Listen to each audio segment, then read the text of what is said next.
Yes sir, good morning. माहौल जबरदस्त शानदार। आई होप आपकी पढ़ाई मस्त चल रही है। And sir, input tax credit जहां तक हमने पढ़ा है, सेक्शन नंबर 16 हमने पढ़ लिया पूरा। वो आपने आपके एंड पे रिवाइज भी कर लिया है मस्त होकर। आओ बच्चों, आगे बढ़ते हैं हम कहां पर, अगले टॉपिक पर, input tax credit. I hope आपको समझ में आ रहा है कि 10 का क्रेडिट क्यों मिला। सर आइए, rule number 86A। Rule number 86A, sir ये क्या बोलता है? एक्चुअली क्या हुआ, जब जीएसटी नया नया आया तो बहुत सारे लोगों ने बोगस बिल के ट्रांजेक्शन्स करके इनपुट टैक्स क्रेडिट को ट्रांसफर किया उन लोगों को जो क्रेडिट के लिए एलिजिबल नहीं थे सर। मतलब फॉर एग्जांपल, मान लो मेरे पास आईटीसी एक्स्ट्रा पड़ा है, आईटीसी मेरे को यूज नहीं आ रहा है, पर कोई मेरा सर दोस्त ऐसा है जिसके पास आईटीसी कम है और लायबिलिटी ज्यादा है साहब, तो आपको पता है मैं अपना इनपुट टैक्स क्रेडिट किसी और को ट्रांसफर नहीं कर सकता हूं। You cannot transfer the input tax credit to anybody else. Clear? इसीलिए सर लोग क्या करते थे सर, अलाउड नहीं है पर बोगस बिल बना के कि सर एक्चुअली माल सप्लाई नहीं किया, एक्चुअली सर्विसेज सप्लाई नहीं करी, पर केवल बिल बना के उन्होंने किसी को दे दिया। तो ऐसे केस में सर मैंने क्या किया, मान लो मेरे पास एक्स्ट्रा क्रेडिट है तो मैंने एक बिल बनाया, एक्चुअली गुड्स का बिल बनाया, पर गुड्स मैंने एक्चुअली नहीं बेचे, सर्विसेज मैंने एक्चुअली सप्लाई नहीं करी, और मैंने इनवॉइस बना के दे दिया थर्ड पर्सन को, और थर्ड पर्सन को जो मैंने इनवॉइस बना के दिया उसने मेरे इनवॉइस के बेस पे आईटीसी ले लिया। क्लियर? जबकि एक्चुअली गुड्स तो वहां पहुंचा ही नहीं।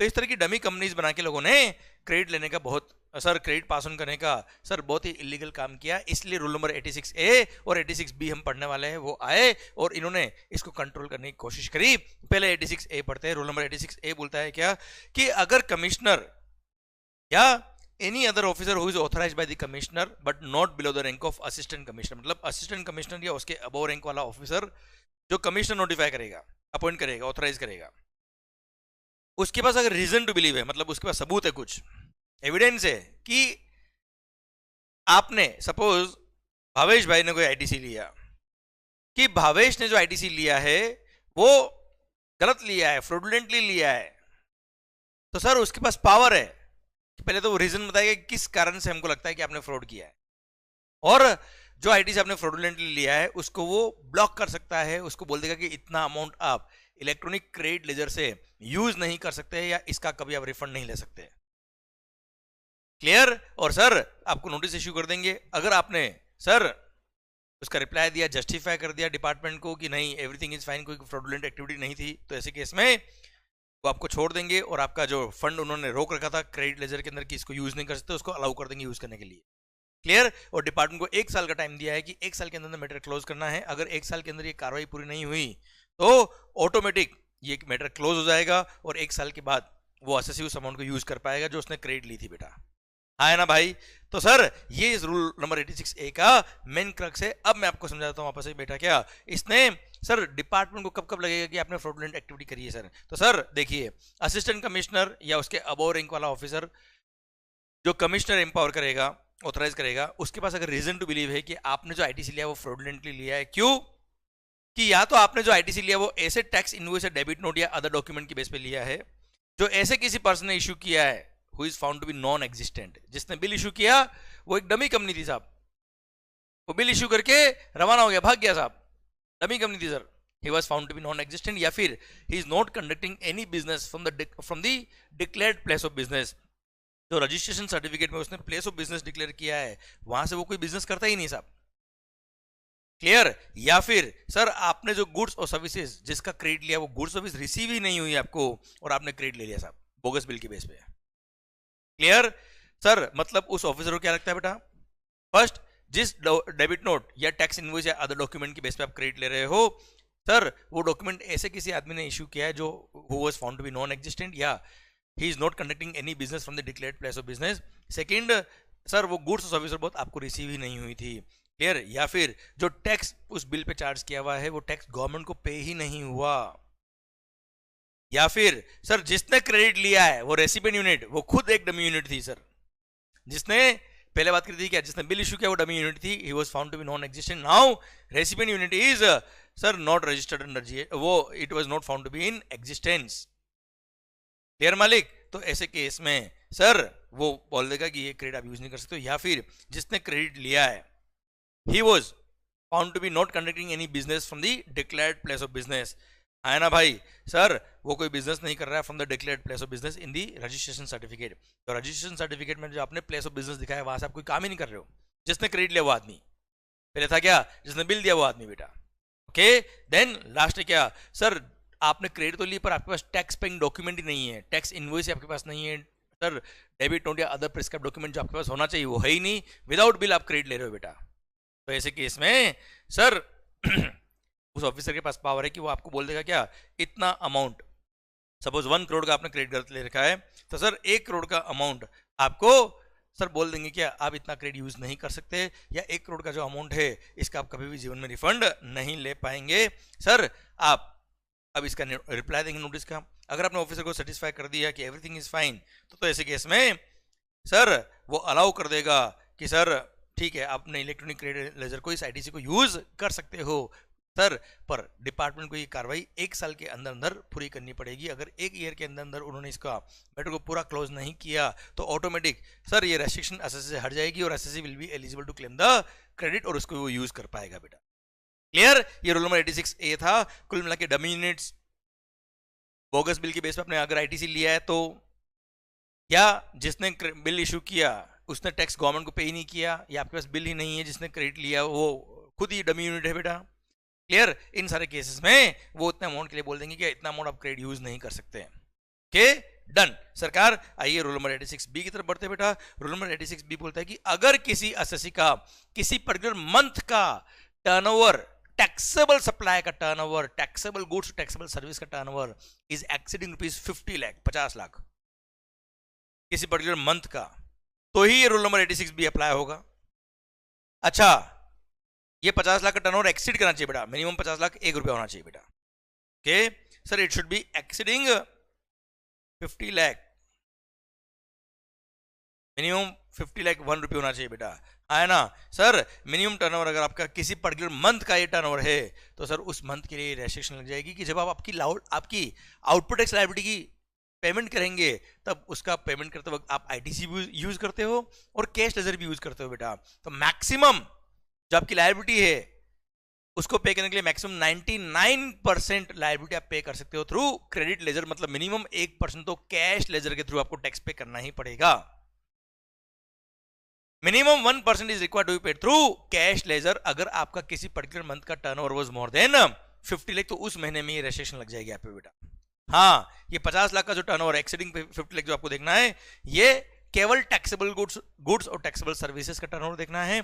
इसमें एग्जम टर्नओवर को इंक्लूड नहीं करना है, इसमें एक्सपोर्ट के टर्नओवर को भी इंक्लूड नहीं करना है, जीरो रेटेड सप्लाई के टर्नओवर को इंक्लूड नहीं करना है। अगर आपने SEZ को सप्लाई किया या आपने एक्सपोर्ट किया या आपने एग्जम सप्लाईज किया तो उसको इंक्लूड नहीं करने का। सर उसके अलावा बाकी के जो टैक्सेबल गुड्स और टैक्सेबल सर्विसेज का टर्नओवर है, लोकल मार्केट में जो बेचा आपने उसका टर्नओवर अगर किसी महीने का एक्सीडिंग ₹50 लाख है तो आप पे रूल अप्लाई होगा, वरना ये रूल अप्लाई नहीं होगा। और आपको मिनिमम 1% मतलब ग्रॉस टैक्स लायबिलिटी जो आपकी आएगी उस महीने की लायबिलिटी सपोज है कितनी आपकी, सर 10 लाख रुपए की लायबिलिटी जीएसटी की बेटा। 10 लाख का मिनिमम 1% कितना हो गया, 10,000 रुपए। ये 10,000 आपको पे करना पड़ेगा थ्रू कैश लेजर, और बाकी का आप 99% of the gross tax liability आप पे कर सकते हो थ्रू क्रेडिट लेजर, पर मिनिमम 1% तो कैश लेजर के थ्रू पे करना ही पड़ेगा। दिस इज द रेस्ट्रिक्शन बेटा। क्लियर, पर ये रेस्ट्रिक्शन अप्लाई नहीं होगी इन फॉलोइंग 5 केसेस में। पहले हम ये लास्ट केस पढ़ लेते हैं। अगर रजिस्टर्ड पर्सन जो एसएससी है वो खुद एक गवर्नमेंट डिपार्टमेंट है, एक पब्लिक सेक्टर अंडरटेकिंग है, एक लोकल अथॉरिटी है या कोई स्टैट्यूटरी बॉडी है बेटा, तो ऐसे केस में वो लोग सर इस तरह का इलीगल एक्टिविटी करेंगे ही नहीं जिसकी वजह से इनको रेस्ट्रिक्शन लगाना पड़ेगा। अगेन रूल नंबर 86B क्यों है, बोगस बिल के ट्रांजैक्शन को रोकने के लिए। गवर्नमेंट को विश्वास है ये गवर्नमेंट डिपार्टमेंट PSUs वगैरह इस तरह का काम कभी करेंगे ही नहीं सर, इसलिए इन पे रेस्ट्रिक्शन लगाओ मत सर। क्लियर। सेकंड, सर यहां देखिए बेटा, फर्स्ट पॉइंट जो है, जो करता है मतलब HUF तो करता हो गया, या प्रोपर्टी कंसर्न तो प्रॉपर्टर हो गया है, खुद पर्सन जो है जो बिजनेस कर रहा है सर, या फिर मैनेजिंग डायरेक्टर और एनी ऑफ इट्स 2 पार्टनर्स या होल टाइम डायरेक्टर्स या members of the managing committee of association और board of trustees as the case में भी। सर इन्होंने सर इनकम टैक्स पे किया है more than ₹1 lakh is income tax under the Income Tax Act 1961 in each of last 2 financial years for which time limit to file return of income under section number 139(1) of the Income Tax Act has expired। मतलब कुल मिला के sir पिछले 2 सालों में इन्होंने more than 1 lakh, I repeat more than 1 lakh मतलब कितना होता है बेटा, ये लिखो जानबूझ के आप लोग सर, सो दैट आपको ध्यान रहे। कई बार क्या होता है मोर देन 1 लाख था, अप टू 1 लाख था, ये ध्यान नहीं रहता है बेटा। इसलिए सर ध्यान दीजिए कि अगर आपने मोर देन 1 लाख का इनकम टैक्स पे किया हुआ है इन लास्ट 2 ईयर्स, तो ऐसे केस में आप डमी कंपनी नहीं हो साहब, साफ दिख रहा है ये डमी पर्सन नहीं है, more than 1 lakh income tax पे कर रहा है लास्ट 2 सालों से, इट मींस ये भाग के नहीं जाएगा, यहाँ पे 1% वाला रेस्ट्रिक्शन मत लगाओ साहब। देन सर आपने प्रीवियस फाइनेंशियल ईयर में, इन दी प्रीसीडिंग फाइनेंशियल ईयर, आपने इनपुट टैक्स क्रेडिट का जो रिफंड लिया था वो मोर देन ₹1 लाख था इन respect of zero rated supply made without payment of tax. आपने अगर कोई गुड्स या सर्विस एक्सपोर्ट किया था या एसईजेड को सप्लाई किया, उसमें जो आईटीसी था वो आईटीसी का आपने रिफंड लिया है मोर देन ₹1 लाख का इन प्रीवियस फाइनेंशियल ईयर, मतलब आप डमी यूनिट नहीं हो, आपके डॉक्यूमेंट वगैरह सब डिपार्टमेंट ने वेरीफाई किए, रिफंड दिया, मतलब सर उन्होंने सब डॉक्यूमेंट वगैरह चेक किए होंगे, आप डमी यूनिट तो नहीं हो सर। सेम वे इन्वर्टेड ड्यूटी स्ट्रक्चर के केस में आपको मोर देन ₹1 लाख का प्रीवियस फाइनेंशियल ईयर में रिफंड मिला हुआ है इनपुट टैक्स क्रेडिट का बेटा। क्लियर? अच्छा, अब जीरो रेटेड सप्लाईज में रिफंड कैसे मिलता है, इन्वर्टेड ड्यूटी स्ट्रक्चर में रिफंड कैसे मिलता है, ये 2 ही केसेस है जहां पे इनपुट टैक्स क्रेडिट का रिफंड मिलता है, वरना इनपुट टैक्स क्रेडिट आईटीसी का रिफंड जीवन में कभी नहीं मिलता है। पर ये रिफंड कब मिलता है, क्यों मिलता है, कैसे मिलता है, ये टॉपिक हम फाइनल लेवल पे आएंगे तब डिटेल में पढ़ेंगे, अभी आपके सिलेबस में नहीं आता इसलिए डिटेल में नहीं पढ़ने का, बस इतना ध्यान रखो बेटा नाम, ओके, कि मोर देन 1 लाख का अगर आपने रिफंड लिया हुआ है प्रीसीडिंग फाइनेंशियल ईयर में, तो ऐसे केस में आपको ये रेस्ट्रिक्शन अप्लाई नहीं होगा। फिर सर पॉइंट नंबर डी बोलता है क्या, जैसे मान लो अभी अगस्त मंथ चल रहा है, तो करंट फाइनेंशियल ईयर में अप्रैल से लेकर अगस्त तक, जैसे अगस्त मंथ की लायबिलिटी आपको पे करनी है बेटा, तो अप्रैल से लेकर अगस्त तक का जो ग्रॉस टैक्स लायबिलिटी है इंक्लूडिंग अगस्त ऑल्सो बेटा, उसका 1% अगर हम देखें टोटल, अप्रैल से लेकर अगस्त तक टोटल लायबिलिटी जो है उसका अगर लायबिलिटी का 1% देखें तो आप ऑलरेडी 1% या उससे ज्यादा कैश लेजर के थ्रू टैक्स पे कर चुके हो। तो इसका मतलब करंट मंथ में आपको अब अलग से अगस्त महीने का अलग से मिनिमम 1% कैश लेजर के थ्रू टैक्स पे करने की जरूरत नहीं है, क्योंकि गवर्नमेंट ने साफ आइडेंटिफाई कर लिया कि आप डमी यूनिट नहीं हो, क्योंकि आप करंट फाइनेंशियल में जितने महीने हुए उन सब का अगर टोटल टैक्स का देखा जाए लायबिलिटी तो एटलीस्ट 1% या उससे ज्यादा आप कैश लेजर के थ्रू ऑलरेडी टैक्स पे कर चुके हो, तो अब हमें कोई दिक्कत वाली बात नहीं है। सर आप करंट मंथ के अंदर ये 1% वाला मिनिमम टैक्स पे करने वाला, कैश के थ्रू टैक्स पे करने वाला रेस्ट्रिक्शन फॉलो नहीं करोगे चल जाएगा साहब। क्लियर? अच्छा, ये कैलकुलेशन करते वक्त करंट मंथ भी इंक्लूड करके देखना बेटा, ठीक है मालिक। चलिए, तो इन केसेस में आपको सर ये 1% वाला रेस्ट्रिक्शन अप्लाई नहीं होगा, पर हाँ कमिश्नर या ऑथराइज ऑफिसर के पास पावर है कि अगर एसएससी ने उसको रिक्वेस्ट किया और सर अगर एसएससी ने सर जस्टिफाई कर दिया ऑफिसर को कि सर हमारा कोई डमी यूनिट नहीं है, हम जेन्युइन काम करते हैं, हमारा बिजनेस ऐसा है कि उसमें हमारा लायबिलिटी जितना होता है उतना या उससे थोड़ा सा कम आईटीसी होता है, हमारे को 1% टैक्स पे करना बहुत डिफिकल्ट हो जाएगा, इसलिए हमको क्रेडिट अलाउ करो, तो ऐसे केस में कमिश्नर या ऑथराइज ऑफिसर आपको अलाउ भी कर सकता है, ठीक है आप ये रेस्ट्रिक्शन अप्लाई नहीं होगी और आपको 1% वाला रेस्ट्रिक्शन फॉलो करने की जरूरत नहीं है। क्लियर? डन। ये था आपका रूल नंबर 86 बी। तो कुल मिला के अगेन डमी यूनिट्स को और बोगस बिल के ट्रांजेक्शन्स को रोकने के लिए गवर्नमेंट ने बोल दिया क्या, जिन भी एसएससीज का पर्टिकुलर मंथ का सर टैक्सेबल सर्विस और टैक्सेबल गुड्स का टर्नओवर इज एक्सीडिंग ₹50 लाख, तो उन लोगों के लिए बोल दिया क्या कि आपको minimum 1% of the gross tax liability cash ledger के थ्रू पे करनी पड़ेगी, पर ये 5 एक्सेप्शन दे दिए, इनको ये रेस्ट्रिक्शन अप्लाई नहीं होगी, वो पूरा पूरा क्रेडिट के थ्रू पे करे लायबिलिटी को चलेगा। क्लियर? और हाँ 50 लाख का लिमिट देखते वक्त देखना बेटा, वहां पे एग्जाम सप्लाई काउंट नहीं करना और जीरो रेटेड सप्लाई मतलब एक्सपोर्ट और एसईजेड को जो सप्लाई किया आपने वो काउंट नहीं करना है, बाकी सारा टर्नओवर जो टैक्सेबल टर्नओवर है वो काउंट करने का है, जो लोकल मार्केट में सेल किया बेटा वो, और एक्सीडिंग 50 लाख होना चाहिए बेटा, तो ये रेस्ट्रिक्शन अप्लाई होगी बेटा। ओके डन सरकार, ये था आपका रूल नंबर 86 बी। सर आइए अब बड़ा ही सुंदर शानदार और मस्त वाला टॉपिक शुरू करते हैं, blocked credit section number 17 sub section number 5। ITC लायक नहीं हो तुम, नालायक है बेटा। सर कुल मिला के बोल दिया क्या, sir not with standing anything content in 16(1) और सेक्शन नंबर 18(1), मतलब कुल मिला के आपके बिजनेस में ये फॉलोइंग गुड्स और सर्विस काम आए या ना आए, we don't care. Following goods और फॉलोइंग सर्विसेज के रेस्पेक्ट में आपको ₹1 का भी आईटीसी नहीं मिलेगा। कह दिया ना, बस कह दिया। No ITC shall be available in respect of following. उसमें फर्स्ट है क्या sir, section number 17 sub section 5 doctorate पढ़ रहे, क्लॉज नंबर ए बोलता है क्या, मोटर व्हीकल्स। पर कौन से motor vehicle, design to transport passengers, मतलब ट्रक, लोडिंग व्हीकल्स मना नहीं किया हुआ, लोडिंग व्हीकल्स का आप क्रेडिट लीजिए, हमें कोई दिक्कत नहीं है। Motor vehicles having seating capacity, motor vehicles designed to transport passengers, which are designed to transport passengers, जिसमें बाइक भी आ गया है, कार भी आ गया है। Having approved sitting capacity up to 13 persons including driver. Sir 13% तक की कैपेसिटी वाला व्हीकल जितने भी है इंक्लूडिंग ड्राइवर। अच्छा, सिटिंग कैपेसिटी बोला है।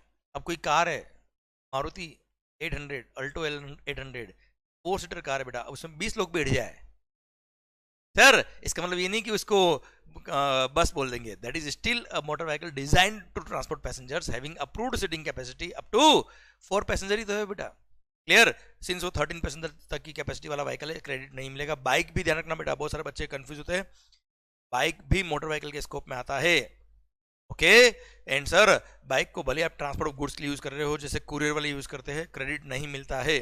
ओके तो sir, motor vehicles design to transport passengers having approved sitting capacity up to 13 persons including driver, driver को ऐड करके 13 पैसेंजर तक की कैपेसिटी वाला व्हीकल्स के लिए आईटीसी देने के लिए मना कर दिया। ध्यान रखना, लोडिंग व्हीकल के लिए मना नहीं किया। Second thing, more than 13 capacity वाला पर्सन जो का कैपेसिटी वाला व्हीकल जो होता है, जैसे बस है, बस की कैपेसिटी कितनी, सपोज 25 लोगों की, यस, बस परचेज किया आपने अपने बिजनेस के लिए, क्रेडिट विल बी अलाउड, कोई दिक्कत नहीं सर। क्लियर, देखो इंटेंशन क्या लोगों का, पर्सनल यूज वाले व्हीकल्स का क्रेडिट नहीं देने का बेटा। अब कोई बस खरीदेगा अपने घर के लिए, बस खरीदता क्या कोई आदमी, नॉर्मली नहीं खरीदता ना बेटा यार। कार खरीदता, हाँ पर्सनल यूज के लिए खरीदता, इसलिए मना कर दिया क्रेडिट। पर हाँ सर, कार, बाइक, ये जो 13 पर्सन तक की कैपेसिटी वाला जो व्हीकल है, मोटर व्हीकल, इनका भी क्रेडिट अलाउ हो जाएगा if those are used for making following taxable supplies. If they are used for making following taxable supplies, तो ITC will be allowed. First क्या है, further supply of such motor vehicles. आपका car का showroom है, further supply of such motor vehicles. आप car rent पे provide करते हो या बाइक रेंट पे प्रोवाइड करते हो, तो renting is also included in the term supply.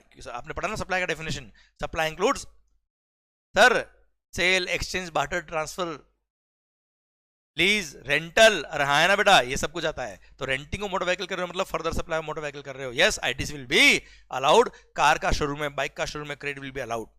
Second, transport of passenger की सर्विस अगर आप प्रोवाइड कर रहे हो तो yes ITC will be allowed. Third, imparting training on driving such motor vehicles, sir आप कार चलाना सिखाते हो, बाइक चलाना सिखाते हो, तो यस आपको आईटीसी मिल जाएगा, अदरवाइज आईटीसी नहीं मिलेगा। ये एग्जांपल मैंने यहाँ पे भी दे रखा है आपको बेटा, अदरवाइज ध्यान रखना मोटर व्हीकल से क्रेडिट नहीं मिलेगा।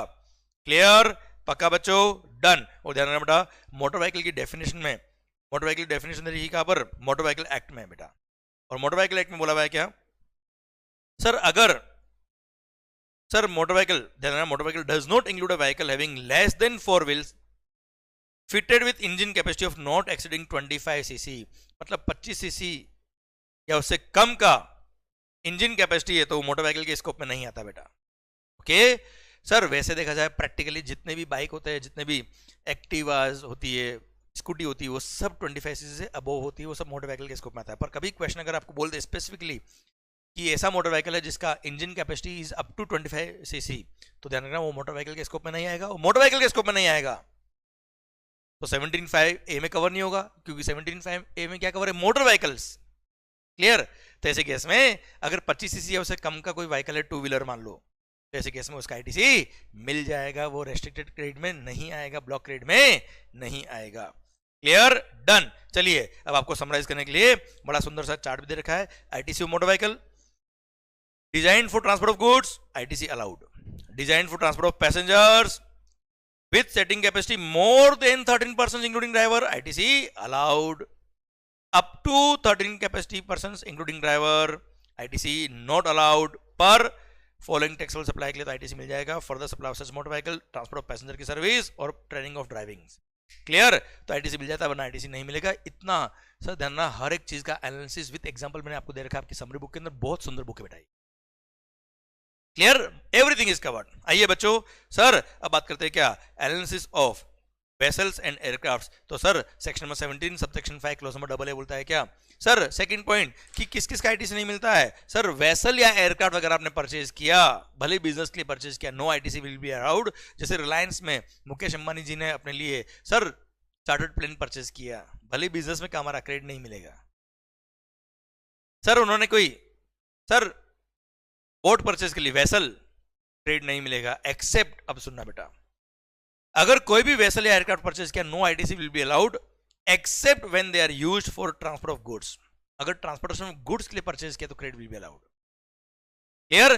पर सर बाकी नॉर्मल पैसेंजर ट्रांसपोर्ट वाला है, क्रेडिट नहीं मिलेगा। पर फिर भी अगर फॉलोइंग टैक्सेबल सप्लाईज के लिए परचेज किया तो क्रेडिट मिल जाएगा। फर्स्ट क्या है, further supply of such vessel और एयरक्राफ्ट। आपका सर एयरक्राफ्ट बेचने का बिजनेस है बेटा, या रेंट पे देने का बिजनेस है, credit will be allowed. Transport of passenger की सर्विस, टैक्सेबल सप्लाईज मतलब आप किसी और के लिए ट्रांसपोर्ट पैसेंजर की सर्विस दे रहे हो तो क्रेडिट विल बी अलाउड। खुद के ही एम्प्लॉय का ट्रांसपोर्टेशन कर रहे हो, खुद के डायरेक्टर का ट्रांसपोर्टेशन कर रहे हो, तो you are not providing taxable supply of transport passenger, credit नहीं मिलता है बेटा। समझे? सर मुकेश अंबानी जी या रिलायंस इंडस्ट्री लिमिटेड अपने डायरेक्टर या अपने एम्प्लॉय के ट्रांसपोर्टेशन के लिए वेसल परचेज किया है, एयरक्राफ्ट परचेज किया, क्रेडिट नहीं मिलेगा। ट्रांसपोर्ट ऑफ गुड्स के लिए परचेज किया, क्रेडिट मिल जाएगा। दूसरे लोगों को ट्रांसपोर्ट पैसेंजर की सर्विस देने के लिए परचेज किया, जैसे इंडिगो एयरलाइंस ने फ्लाइट परचेज की, क्रेडिट मिल जाएगा बेटा। Imparting training on navigating such vessels or imparting training on flying such aircraft के परचेज किया, credit will be allowed, otherwise no credit will be allowed. Same way मैंने यहाँ पे आपको सुंदरता से चार्ट दे रखा है, देखिए ध्यान से। आईटीसी ऑफ वेसल और aircraft used for goods transportation, ITC allowed, used for passenger transportation, no ITC allowed except in 3 case में, further supply of such motor vehicle, such motor vehicle करके vessel and aircraft, transport passenger की service and training for navigating और flying the vessel या aircraft, तो credit will be allowed, otherwise credit will not be allowed. Clear? चलिए सरकार, फिर sir अब close number ए B और बी आई का पॉइंट में साथ में पढ़ा देता बेटा आपको। ये बोलता है क्या sir, motor vehicle vessel aircraft का हमने पॉइंट समझ लिया कि किनका क्रेडिट मिलेगा किनका क्रेडिट नहीं मिलेगा।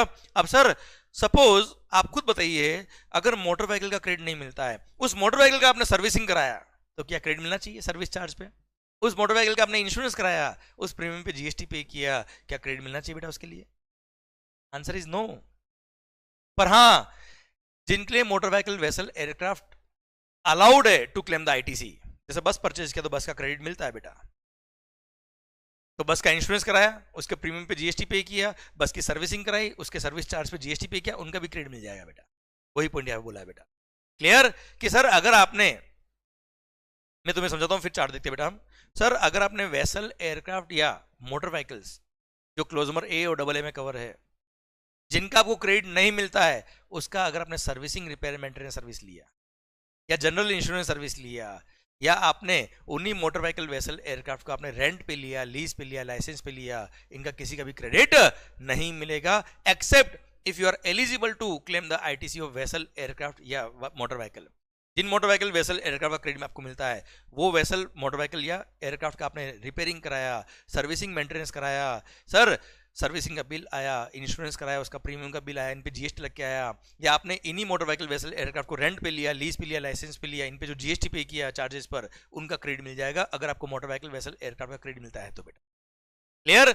अदरवाइज क्रेडिट नहीं मिलेगा। जिन मोटर व्हीकल वेसल एयरक्राफ्ट का क्रेडिट नहीं मिलता, उनका इंश्योरेंस रिपेयर मेंटेनेंस का क्रेडिट क्यों मिलेगा बेटा आपको? ओके, पर ध्यान देना बच्चों, इसके भी 2 एक्सेप्शन है बेटा। ये ठीक है, पहले पढ़ा था मैं, यहाँ पे रिवीजन कर रहा हूँ। ITC on general insurance, servicing, repair maintenance, leasing, renting, hiring of motor vehicle vessel aircraft. If ITC of motor vehicle vessel aircraft is allowed, तो इन सर्विसेज का क्रेडिट भी मिल जाएगा। अगर if motor vehicle vessel aircraft का ITC नहीं मिलता आपको, तो इन सर्विसेज का क्रेडिट भी नहीं मिलेगा। इसके 2 एक्सेप्शन है। First, supplier of general insurance service. अगर आप इंश्योरर हो, इंश्योरेंस कंपनी हो, आपने किसी का इंश्योरेंस करा, किसी का मतलब किसी मोटर व्हीकल वेसल एयरक्राफ्ट का इंश्योरेंस किया, उसके लिए अगर आपने मोटर व्हीकल वेसल एयरक्राफ्ट जो आपने सर आपने किसी के मोटर व्हीकल का इंश्योरेंस किया, उस मोटर व्हीकल वेसल एयरक्राफ्ट का सर्विसिंग, रिपेयर, मेंटेनेंस कराया, या आपने सर फर्दर इंश्योरेंस सर्विसेज ली, आईटीसी विल बी अलाउड बेटा। सेकेंड, अगर आप एक मैन्युफैक्चरर ऑफ मोटर व्हीकल हो, वेसल हो, एयरक्राफ्ट हो, मैन्युफैक्चरर आप हो, तो आपने अगर इंश्योरेंस सर्विसेज ली है या आपने रिपेयरिंग सर्विसेज ली है, सर्विसिंग सर्विस ली, तो क्रेडिट मिल जाएगा, वरना क्रेडिट नहीं मिलता। So these are two exceptions, एक तो इंश्योरेंस कंपनी और एक manufacturer of such motor vehicle, vessel, aircraft, इनको सर्विसिंग, रिपेयर, मेंटेनेंस सर्विस और जनरल इंश्योरेंस सर्विस का क्रेडिट मिल जाता है, हमेशा मिलता है बेटा। ओके मालिक, चलिए ये मैंने एग्जांपल भी आपको दे रखे सारे बेटा, जो मैं अभी मैंने बात करते करते बताया। आओ मालिक, सर अगला पॉइंट पढ़ते हैं हम बेटा, it is regarding demo vehicles. Sir अब हम पढ़ रहे पहले क्या, सर्कुलर, क्या पढ़ रहे बच्चा, सर्कुलर। ओके, ये इस बार इश्यू हुआ है आपके लिए। ओके मालिक, चलो देखते हैं सर्कुलर क्या बोलता है बेटा। सरकार इधर ध्यान देना, clarification on availability of input tax rate in respect of demo vehicles. अब आपको पता है motor vehicles design to transport passengers का क्रेडिट नहीं मिलता है बेटा। अब उन मोटर व्हीकल्स का क्रेडिट मिलता है if such motor vehicles are used in further supply of such motor vehicles, further supply of such motor vehicles. I repeat, ये देखिए यहां पे लिखा हुआ है further supply of such motor vehicle के लिए अगर आपने मोटर व्हीकल परचेज किया तो credit will be allowed, otherwise credit will not be allowed. ये हमने ऑलरेडी पढ़ा हुआ बेटा। तो सर क्या होता है, जो कार के शोरूम वाले होते हैं ना बेटा, कार के शोरूम वाले या बाइक के शोरूम वाले, ये क्या करते हैं सर, कार परचेज करके बेचते। तो इन्होंने जो कार परचेज करके बेची है, उस कार का या बाइक का जो परचेज करके बेचा है, उसका क्रेडिट इनको मिलता है। ये further supply of such motor vehicle है बेटा। पॉइंट आता है क्या, डेमो व्हीकल्स। ये लोग क्या करते हैं बेटा, डेमो व्हीकल परचेज करते हैं। अब डेमो व्हीकल जो परचेज करते हैं वो क्यों परचेज करते हैं, या क्या होता है डेमो व्हीकल। आप भी कभी देखे हो, आप भी किसी कार के शोरूम पे गए हो, बाइक के शोरूम पे गए हो, एक्टिवा के शोरूम पे गए हो, तो आप देखना सर पहले टेस्ट ड्राइव लेते हैं बेटा। हम लोग चेक करते हैं कि सर ये बाइक अच्छी चल रही कि नहीं चल रही है, ये एक्टिवा सही चल रही या नहीं चल रही है। हाँ ना भाई, ये मोटर व्हीकल का आप टेस्ट ड्राइव लेते हैं बेटा। जिंदगी में हर चीज की टेस्ट ड्राइव नहीं मिलती बेटा, क्लियर, पर मोटर व्हीकल में मिल जाती है बेटा। तो सर मेरा पॉइंट आपसे ये है कि सर अगर आपने शोरूम पे गए हो तो टेस्ट ड्राइव करने के लिए व्हीकल उनके पास अलग से होता है कि ये डेमो व्हीकल है, इससे हम टेस्ट ड्राइव ले सकते हैं बेटा। तो वो शोरूम वाले क्या करते हैं, वो मोटर व्हीकल अलग से परचेज करते हैं अपने शोरूम के लिए, to be used as demo vehicle, so that customer को उन कार का फीचर बता पाए, कार को फील करा पाए कि कार चलाने में कैसी लगेगी, कार में बैठने के बाद आपको कैसा लगेगा, बाइक चलाने में कैसी है। क्लियर, ये फीचर्स एक्सप्लेन करने के लिए, कार को बताने के लिए ये परचेज किया जाता है बच्चा। तो पॉइंट आता है क्या, ये डेमो व्हीकल जो परचेज किया है, ये किस लिए परचेज किया है, सो दैट उस कार की आप मार्केटिंग कर पाओ।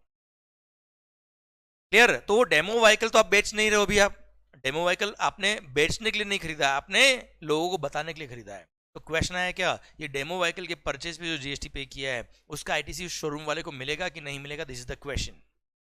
तो उसका आंसर ये है कि ये डेमो व्हीकल क्यों खरीदा है, ताकि जो इस तरह की दूसरी व्हीकल है वो बिक पाए बेटा, है ना। तो ये डेमो व्हीकल भी किसमें काम आ रहा है, sir this demo vehicle is also used in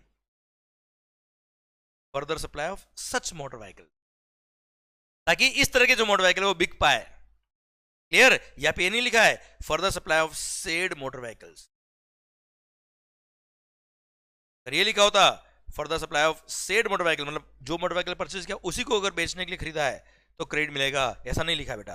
such motor vehicle लिखा है, मतलब इस तरह की सेम मोटर व्हीकल ये बेच पाए, इसके लिए मोटर व्हीकल परचेज किया तो क्रेडिट विल बी अलाउड। इसलिए इस पर्टिकुलर केस में सर्कुलर ने क्लेरिफाई करके बोला कि सर यहाँ पे this motor vehicle is used for further supply of such motor vehicle, ये देखिए लिखा है further supply of such motor vehicles, and yes ITC will be allowed to the motor to the sir to the showroom वाला बेटा, है ना भाई। Clear, समझे मेरी बात। हाँ, अगर कोई मोटर व्हीकल उन्होंने खरीदा होता किसके लिए, अपने ही एम्प्लॉय के लिए, कि कंपनी का, जैसे कार का शोरूम है मेरा बेटा, मैंने एक कार खरीदी इसके लिए अपने एम्प्लॉयज के ले जाने के लिए, या अपने डायरेक्टर के लिए, कोई डायरेक्टर घर से आएगा, ऑफिस से मीटिंग के लिए जाएगा, वापस ऑफिस आएगा, उसके लिए कार परचेज करी, credit will not be allowed because that is not a demo vehicle which is not used for further supply of such motor vehicle. Clear sir, कई बार क्या होता है कि जो ऑथराइज डीलर होते बेटा वो प्योरली एजेंट्स होते बेटा, या मार्केटिंग की सर्विस दे रहे होते बेटा, जिनका शोरूम नहीं होता है कार का। अब मुझे बताओ सर, हमने कोई एजेंट अपॉइंट कर दिया जो क्या कर रहा है, केवल मार्केटिंग सर्विस दे रहा है, उसका खुद का शोरूम नहीं है। अब मार्केटिंग सर्विस देगा तो सर उसके पास कार होगी तो लोगों को चला के दिखा पाएगा ना, कार ऐसी होती है, ये वाली ऐसे चलती है। तो उसने भी एक डेमो कार खरीद ली बेटा। अब वो डेमो व्हीकल खरीदता है, लोगों को सर मार्केटिंग करता है, सर कार पसंद करवाता है, और फिर जब लोगों को कार पसंद आ जाती है तब वो कंपनी वालों से बात करता है कि ये वाली कार इसको आप डायरेक्ट बेच दो। वो खुद नहीं बेचता है कार, कंपनी वालों से डायरेक्ट बोलता है कि आप ये कार इसको बेच दो, अब इसको बेचने में मेरा मेरा कमीशन जो है इतना मेरा कमीशन दे दो। तो पॉइंट आया क्या, ऐसे जो एजेंट्स होते हैं, ऐसे जो मार्केटिंग सर्विस सप्लायर होते हैं, क्या ये further supply of said motor vehicle कर रहे हैं खुद? Answer is no, they are not making further supply of said motor vehicle. वो तो केवल मार्केटिंग कर रहे हैं। कार बेच रहा कौन? शोरूम वाला ही। कार बेच रहा कौन? कंपनी वाला ही। तो सर जिस एजेंट ने वो कार खरीदी थी एज ए डेमो व्हीकल, उसको क्रेडिट नहीं मिलेगा। कारण क्या है? वो खुद further supply of said motor vehicle नहीं कर रहा है, इसलिए। क्लियर? डन। इसलिए उसके लिए वो क्रेडिट क्या रहेगा? ब्लॉक रहेगा एजेंट्स के लिए बेटा, क्योंकि ही is not engage in making further supply of said motor vehicle. वो केवल मार्केटिंग कर रहा है। बेच रहा कौन है? कंपनी वाले ही बेच रहा है बेटा। है ना मालिक? क्लियर? डन। सरकार एक और बात सर, अब बात आती है क्या, अगर किसी ने कार परचेज किया, शोरूम वाले ने, जो further supply of such motor vehicle करेगा और बाद में इस कार को बेचेगा, बाद में कार को मार्केटिंग की तरह यूज करेगा, सो दैट लोगों को वो कार के फीचर्स बता पाए, as a demo vehicle use करेगा। तो आपने और मैंने पढ़ लिया क्या, नॉर्मल कार के शोरूम वाले since further supply of such motor vehicle में एंगेज होते हैं, इसलिए उनको आईटीसी मिलता है। क्लियर? सपोज कार थी कितने की? 10 लाख की बेटा। सपोज उस पर जीएसटी था कितना? 2 लाख का। तो उन्होंने 2 लाख का आईटीसी ले लिया होगा बेटा। तो इनकम टैक्स एक्ट में डेप्रिसिएशन वो केवल 10 लाख पे लेंगे बेटा, पर उन्होंने डेप्रिसिएशन पूरे 12 लाख पे ले लिया, तो क्या आईटीसी मिलेगा? वो तो किसी को भी नहीं मिलेगा। हमने सेक्शन नंबर 16 सबसेक्शन 3 पढ़ा हुआ बेटा। क्लियर? अच्छा, आईटीसी मिलता ही नहीं आपको बेटा, तो आप वैसे भी पूरे 12 लाख का डेप्रिसिएशन क्लेम करोगे। पर जिनको आईटीसी मिलता है उनको बोल दिया क्या कि भाई साहब, जिनको आईटीसी मिलता है उनको बोल दिया क्या, अगर आपने आईटीसी लिया है तो डेप्रिसिएशन जो लोगे वो केवल 10 लाख का लेना। अगर पूरे 12 लाख का डेप्रिसिएशन लिया तो क्रेडिट की बात आएगी नहीं बेटा। हाँ है ना? तो आप कैपिटलाइज करो, हमें कोई तकलीफ वाली बात नहीं है, पर जीएसटी वाले पोर्शन को कैपिटलाइज मत करना, उस पर डेप्रिसिएशन क्लेम मत करना। क्लियर? डन। अच्छा एक बात और, अब मान लो मैंने कार परचेज करी एज ए डेमो व्हीकल, और उस कार का डेमो व्हीकल में कार का शोरूम वाला हूं, further supply of side motor vehicle करता हूं, मैंने कार परचेज किया और कार परचेज करने पर जीएसटी पे किया, उसका मैंने आईटीसी ले लिया। अब कुछ टाइम बाद मैंने उस कार को बेच दिया बेटा, क्योंकि डेमो व्हीकल मैंने लोगों को दिखाया, सब कुछ हो गया। अब मॉडल चेंज हो गया तो मैं क्या करूंगा? पुरानी कार का बेच दूंगा बेटा मार्केट में। तो आपने और मैंने पढ़ा हुआ है क्या, एक section number 18 subsection 6, section number 18 subsection 6 read with rule number 44 सब रूल नंबर 6, वहां हमने पढ़ा हुआ है क्या, अगर कोई कैपिटल गुड्स आपने परचेज किया, परचेज पे जीएसटी पे किया, उसका आपने आईटीसी लिया, और बाद में वो आईटीसी, बाद में वो कैपिटल गुड्स अगर आपने बेच दिया, तो याद आया 5% पर क्वार्टर या पार्ट ऑफ द क्वार्टर जो आईटीसी लिया वो लेस करो, रिमेनिंग अमाउंट ऑफ आईटीसी बचेगा वो, या actual tax payable on capital goods sold whichever is higher, इतना आईटीसी आपको रिवर्स करना पड़ता है, इतना जीएसटी आपको पे करना पड़ता है। वो सेम प्रोविजन यहाँ पे लग जाएगा अगर आपने बाद में डेमो व्हीकल को बेचा है तो शोरूम वाले क्या करते हैं, डेमो व्हीकल परचेज किया, क्रेडिट लिया, फिर डेमो व्हीकल को बाद में जब बेचेंगे तब सेक्शन नंबर 18 सबसेक्शन 6 अप्लाई करेंगे, और उस पर जो जीएसटी बनता है 18(6) के हिसाब से उतना पे करेंगे। भारत माता की जय। आई होप पूरा सिस्टम समझ में आ गया, पूरा सर्कुलर आपको क्लियर हो गया। बहुत ही बढ़िया है ना मालिक? चलिए सरकार, ये था आपका क्या, section number 17 subsection 5 clause number A, double A B और उससे रिलेटेड सर्कुलर, पूरा पिक्चर खत्म बेटा। ओके, आओ बच्चों अगले पॉइंट की तरफ बढ़ते हैं बेटा। Sir clause number B, food and beverage, अरे बेवड़े नहीं हो, बेवरेजेस। सरकार फूड एंड बेवरेजेस। अच्छा हम क्या पढ़ रहे हैं? Block credit. ब्लॉक क्रेडिट क्यों पढ़ रहे बेटा? कि भले ये बिजनेस में काम आया फिर भी क्रेडिट नहीं मिलेगा, भले बिजनेस का खर्चा, we don't care, no ITC will be available in respect of following. उसमें क्लोज में बी बोलता है क्या, फूड एंड बेवरेजेस। आपने भले ही ऑफिस के फंक्शन के लिए, डीलर्स मीटिंग के लिए फूड एंड बेवरेजेस मंगाया है, आउटडोर कैटरिंग वाले की सर्विसेज ली, क्लियर, बिजनेस का खर्चा है, ब्यूटी ट्रीटमेंट का, हीरोइंस का, एक्ट्रेस का, फिल्म मेकिंग में कोई क्रेडिट नहीं मिलेगा। बात खत्म बेटा, मतलब कोई आर्ग्यूमेंट ही नहीं सर, कह दिया ना, बस कह दिया, हैशटैग वाइफ, बात मान लो। है ना भाई सरकार। Sir food and beverages, outdoor catering, beauty treatment, health services, cosmetic and plastic surgery services, renting, leasing और hiring of motor vehicles, vessels और aircraft covered in clause number A और डबल है, जो हम ऑलरेडी पढ़ चुके हैं। क्लियर सर, इनका क्रेडिट नहीं मिलेगा, मतलब नहीं मिलेगा, खत्म बेटा। Clear, except when they are used. Sir चलो मैं बताता हूं, मैं एक्सेप्ट व्हेन बताता हूं। एक और चीज, life insurance and health insurance. है ना मालिक, लाइफ इंश्योरेंस, आपने अपने एम्प्लॉइज का लाइफ इंश्योरेंस कराया, हेल्थ इंश्योरेंस कराया, कोई क्रेडिट नहीं मिलेगा, एक्सेप्ट अगर आपने ये सब पूरा पॉइंट नंबर 1 जो हमने पढ़ा बेटा अभी, ये जो इनवर्स सप्लाई आपने लिया है, फूड एंड बेवरेजेस, एक वापस पढ़ना, food and beverages, outdoor catering, beauty treatment, health services, cosmetic और plastic surgery services, sir renting, leasing, hiring, renting of motor vehicle, vessel, aircraft covered in clause number A और double है, sir life insurance और health insurance का credit नहीं मिलेगा, except अगर same category of inward supply लिया to provide the same category of outward supply.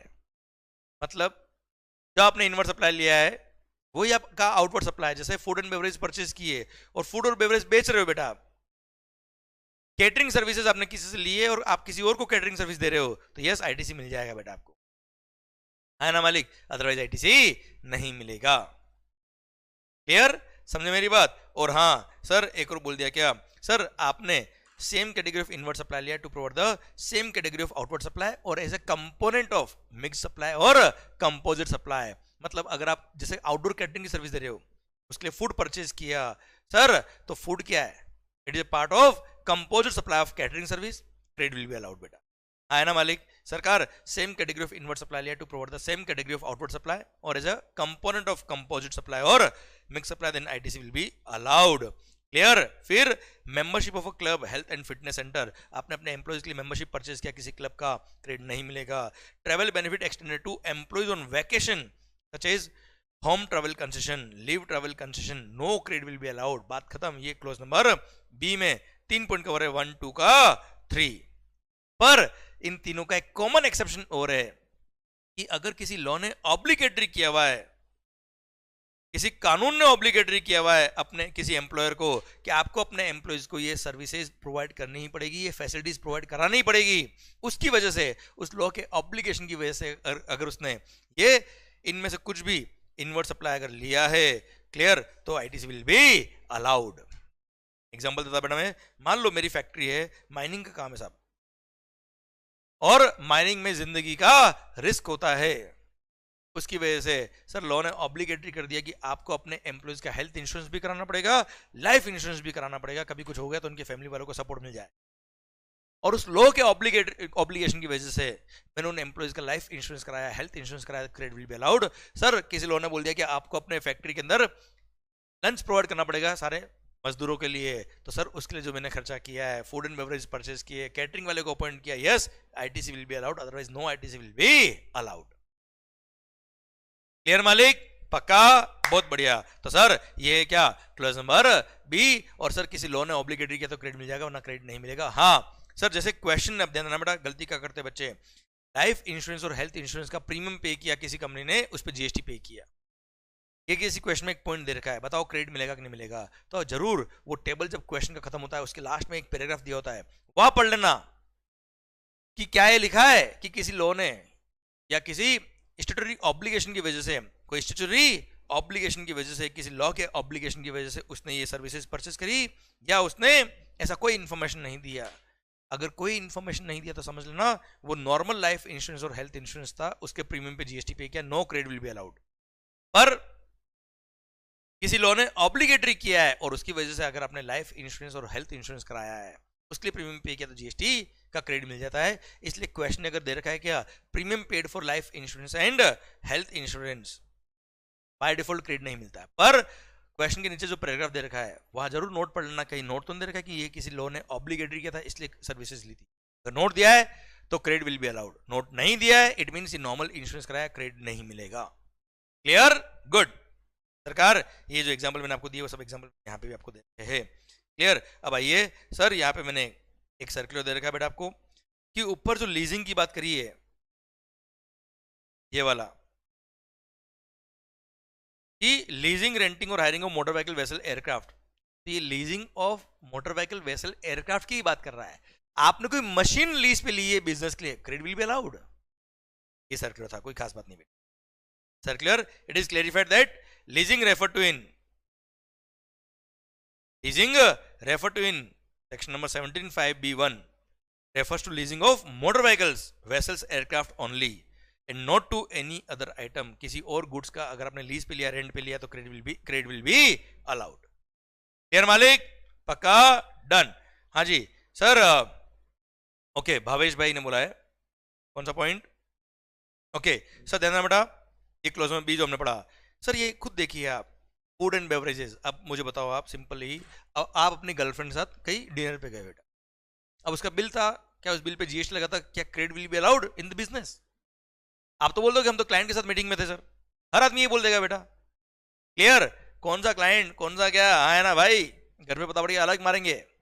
इसलिए government ने बोल दिया कि ये पर्सनल नेचर के खर्चे, food and beverages, outdoor catering, beauty treatment, health services etcetera, sir life insurance, health insurance, फिर membership of a club, health fitness centre, travel benefits etcetera, sir ये सब अगर आपने सर अपने एम्प्लॉयज के लिए लिया तो credit will not be allowed, except किसी लोन अगर ऑब्लिगेटरी किया हुआ है उसके लिए अगर आपने ये परचेज किया तो क्रेडिट विल बी अलाउड, वरना क्रेडिट नहीं मिलेगा। ओके, और यहां और बोल दिया क्या, ये फूड एंड बेवरेजेस वगैरह अगर आपने same category of inward supply लिया to provide the same category of outward supply, जैसे mister Raman a caterer for a wedding gives subcontract of Pani Puri stall to Mrs. Ishita. So Ishita is providing catering services to Raman. Raman is providing catering services to XYZ person.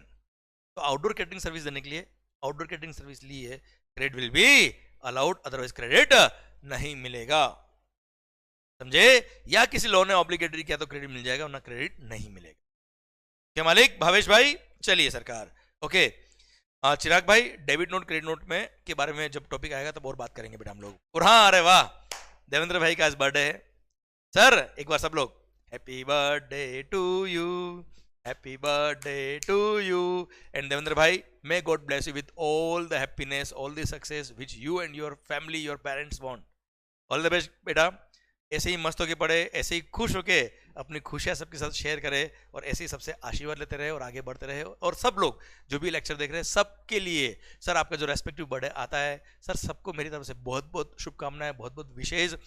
Sir आप बहुत अच्छा काम करें, बहुत अच्छा आपका nature हो, और सबके साथ आप मस्त मिलके खुश होके रहे बेटा, और अपना जो गोल आपने बनाया हुआ है पूरा डेडिकेशन से मेहनत के साथ लग जाए, so that one day your parents and your friend should say कि यस ये मेरा बेटा है, दोस्त के ये मेरा दोस्त है। ऑल द बेस्ट गाइस, माहौल जबरदस्त, शानदार। ओके सर, आइए बच्चों, क्लोज नंबर सी और क्लोज नंबर डी की बात कर लेता मैं बेटा आपसे। सर क्लोज नंबर सी और डी में साथ में पढ़ा रहा बेटा आपको, ये बोल दिया है। अच्छा अभी 2 मिनट के लिए बुक्स में ध्यान में देना, मैं पहले बोलता हूं बेटा, फिर यहां से अपना आप समझ में आएगा कि अगर आपने अपने भली बिल्डिंग, आपने भली अपने ऑफिस के लिए सर्विसेज ली, तो बात तभी कर रहे हैं ना सर, घर के लिए सर्विसेज ली होती तो क्रेडिट की बात आती ही नहीं बेटा। ये बिजनेस से खर्चे तो भी क्रेडिट नहीं मिलेगा। इसका construction of any immovable property, आपने अपने ऑफिस की बिल्डिंग बनाई, अगर आपने अपनी सर फैक्ट्री का बिल्डिंग का कंस्ट्रक्शन कराया, तो जिस कॉन्ट्रैक्टर ने आपको वर्क्स कॉन्ट्रैक्ट सर्विस दी है कोई क्रेडिट नहीं मिलेगा। भले ही वो ऑफिस की बिल्डिंग ऑफिस के काम के लिए काम आ रही है, फिर भी क्रेडिट नहीं मिलेगा, क्योंकि कल को अगर आपने ऑफिस बंद कर दिया तो सर उस बिल्डिंग को जब बेचोगे, that sale of immunity property is neither chargeable to GST, it is neither supply of goods not supply of services, कोई जीएसटी नहीं लगता। तो इस बिल्डिंग के कंस्ट्रक्शन में जो भी गुड्स काम आया, जो भी सर्विस काम आया, क्रेडिट नहीं मिलेगा। ये लॉजिक से गवर्नमेंट ने क्लोज नंबर सी और डी बनाया। I repeat the point again, close number C और डी वापस बोल रहा बेटा, बुक्स में ध्यान नहीं, मेरी तरफ ध्यान बेटा। Construction of any immovable property, construction of any immovable property के लिए कोई भी गुड्स, कोई भी सर्विस, कोई भी गुड्स, कोई भी सर्विस, भले वो वर्क्स कॉन्ट्रैक्ट सर्विस हो, कंस्ट्रक्शन सर्विसेज हो, रिपेयरिंग सर्विसेज हो, आर्किटेक्ट की सर्विसेज हो, इंटीरियर डिजाइनर की सर्विसेज हो, सर कोई सीमेंट काम आया, स्टील काम आया, आयरन काम आया, सर इतनी सारी गुड्स काम आती है, कंस्ट्रक्शन ऑफ इमूवेबल प्रॉपर्टी में 1 रुपए का भी क्रेडिट नहीं मिलेगा, except if you are providing works contract service या construction service to somebody else. आप किसी और के लिए बिल्डिंग बना रहे हो, means you are providing construction services to somebody else, या you are providing works contract service to somebody else. तो ऐसे केस में आपको आईटीसी मिलेगा, क्योंकि अल्टीमेटली आप कंस्ट्रक्शन सर्विस जिसको दे रहे हो वो एंड यूजर है, और वो एंड यूजर जो होगा, भले उसके लिए आप ऑफिस का बिल्डिंग बना रहे हो, उसको कोई क्रेडिट नहीं मिलने वाला है। तो सर मैंने कंस्ट्रक्शन सर्विस देने के लिए या वर्क्स कॉन्ट्रैक्ट सर्विस देने के लिए वर्क्स कॉन्ट्रैक्ट सर्विस ली है, कंस्ट्रक्शन सर्विस ली है, या कोई भी गुड्स या कोई भी सर्विसेज काम ली है कंस्ट्रक्शन में, तो सर उन सब का मेरे को आईटीसी मिल जाएगा। पर जिसको मैं कंस्ट्रक्शन सर्विस दे रहा हूं, या जिसको मैं वर्क्स कॉन्ट्रैक्ट सर्विस दे रहा हूं सर, या जिसको मैंने माल सप्लाई किया बिल्डिंग मटेरियल, सर वो पर्सन अगर फर्दर कंस्ट्रक्शन सर्विस किसी और को नहीं दे रहा है तो उसको कभी भी क्रेडिट नहीं मिलेगा, भले उसकी ऑफिस की बिल्डिंग ही क्यों ना हो। No ITC will be allowed. और ध्यान रखना बेटा, सर अगर आपने, सर मेरी मान लो फैक्ट्री बेटा जहां मैं मार्कर्स बनाता हूं, वहां मैंने मार्कर्स बनाने के लिए बिल्डिंग बनवाई। अब बिल्डिंग तो बन गई, बिल्डिंग का मैंने रिपेयरिंग कराया, रेनोवेशन कराया, ऑल्ट्रेशन कराया बिल्डिंग में, वो सब भी कंस्ट्रक्शन की डेफिनेशन के स्कोप में आते हैं। और कंस्ट्रक्शन के स्कोप में आते हैं मतलब उसमें भी जो गुड्स और सर्विसेज काम आ रही है, रिपेयरिंग में, रिपेयरिंग ऑफ बिल्डिंग की बात कर रहा हूं, उनका भी क्रेडिट नहीं मिलेगा।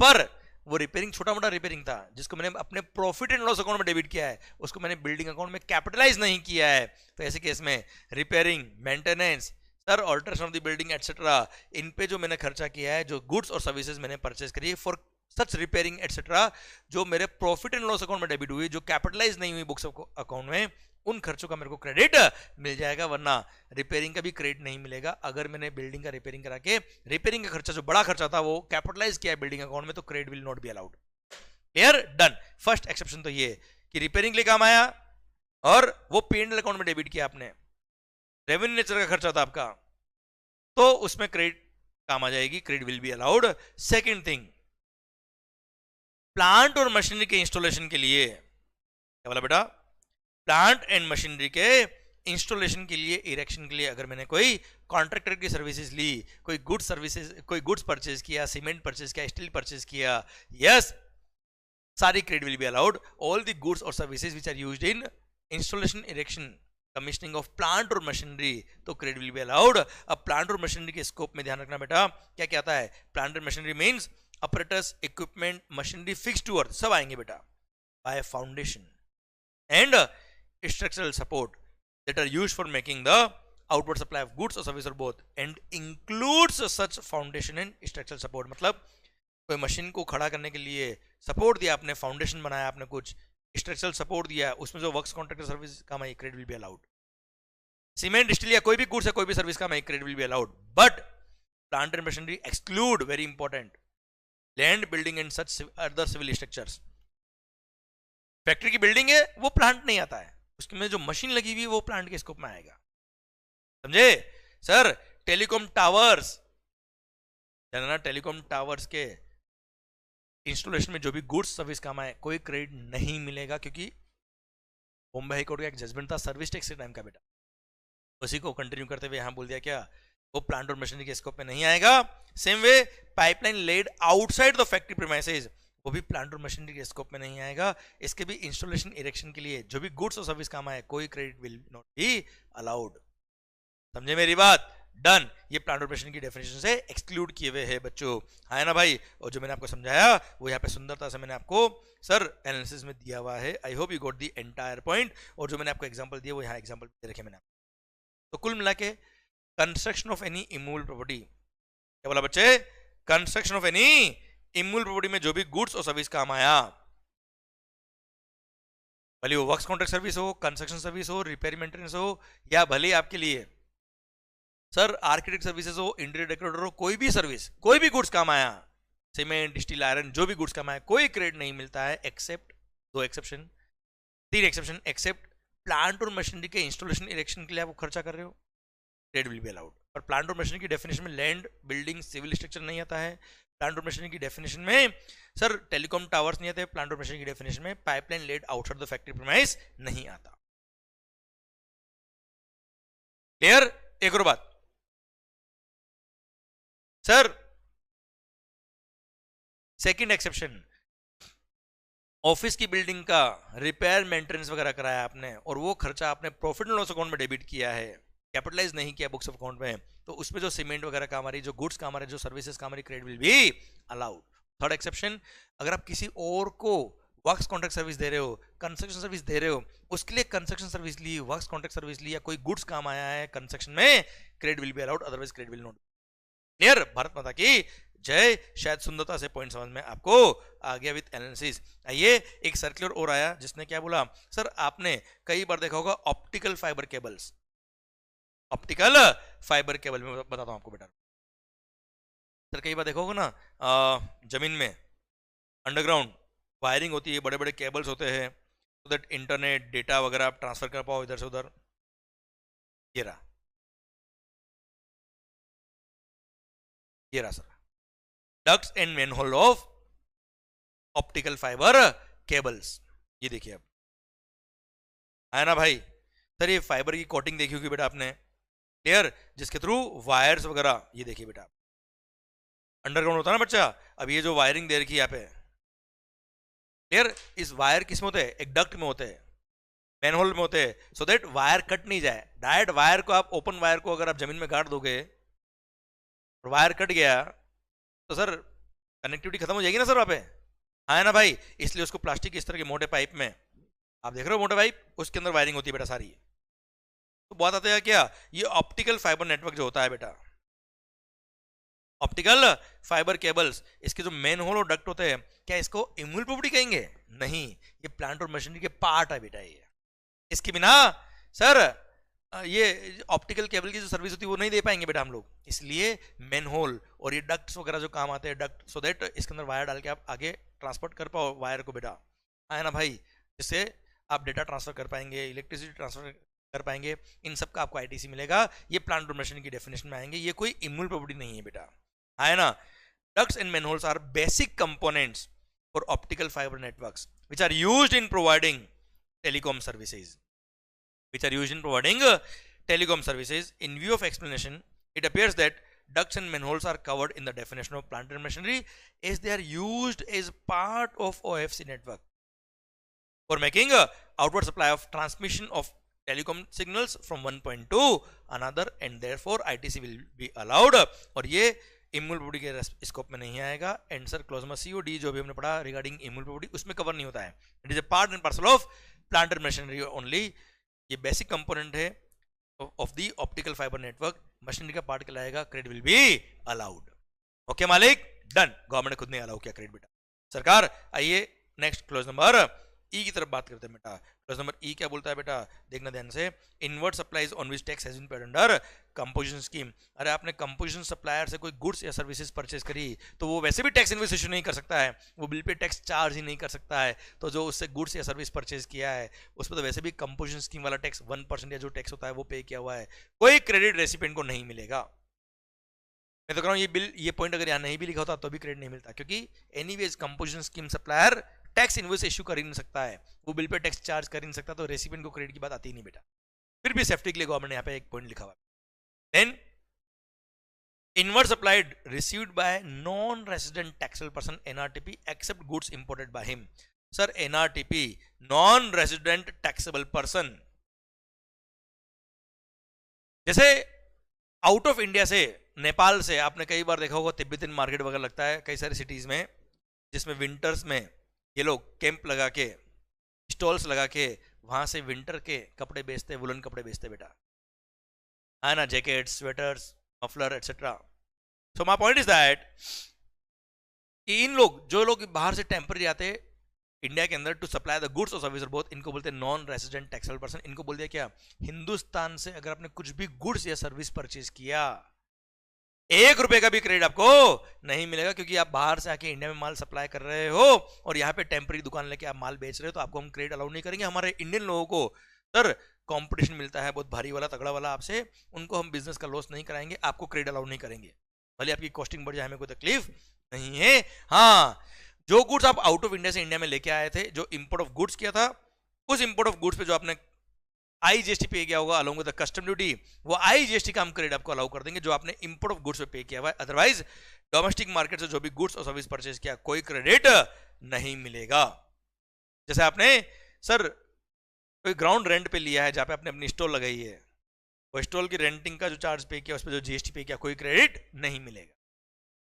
कोई मार्केटिंग सर्विसेज ली, अकाउंटिंग सर्विसेज ली, कोई क्रेडिट नहीं मिलेगा। आइए बच्चों, close number F A, sir corporate social responsibility, CSR activities. कई सारे कंपनीज क्या करती है सर, सीएसआर एक्टिविटीज के लिए कोई गुड्स और सर्विसेज परचेज करती है, उनके परचेज पे जीएसटी पे किया, कोई क्रेडिट नहीं मिलेगा। एग्जांपल, रिलायंस इंडस्ट्रीज लिमिटेड ने 10 करोड़ पे खर्च किए बेटा, इसके लिए उन्होंने बोल दिया क्या सर, हम सर जहां पर जैसे फॉर एग्जांपल सर्दी बहुत हो रही है सर, पूरे हिंदुस्तान में जो गरीब लोग हैं उनको हम स्वेटर बांटेंगे, कंबल बांटेंगे, तो उनको सर्दी ना लगे।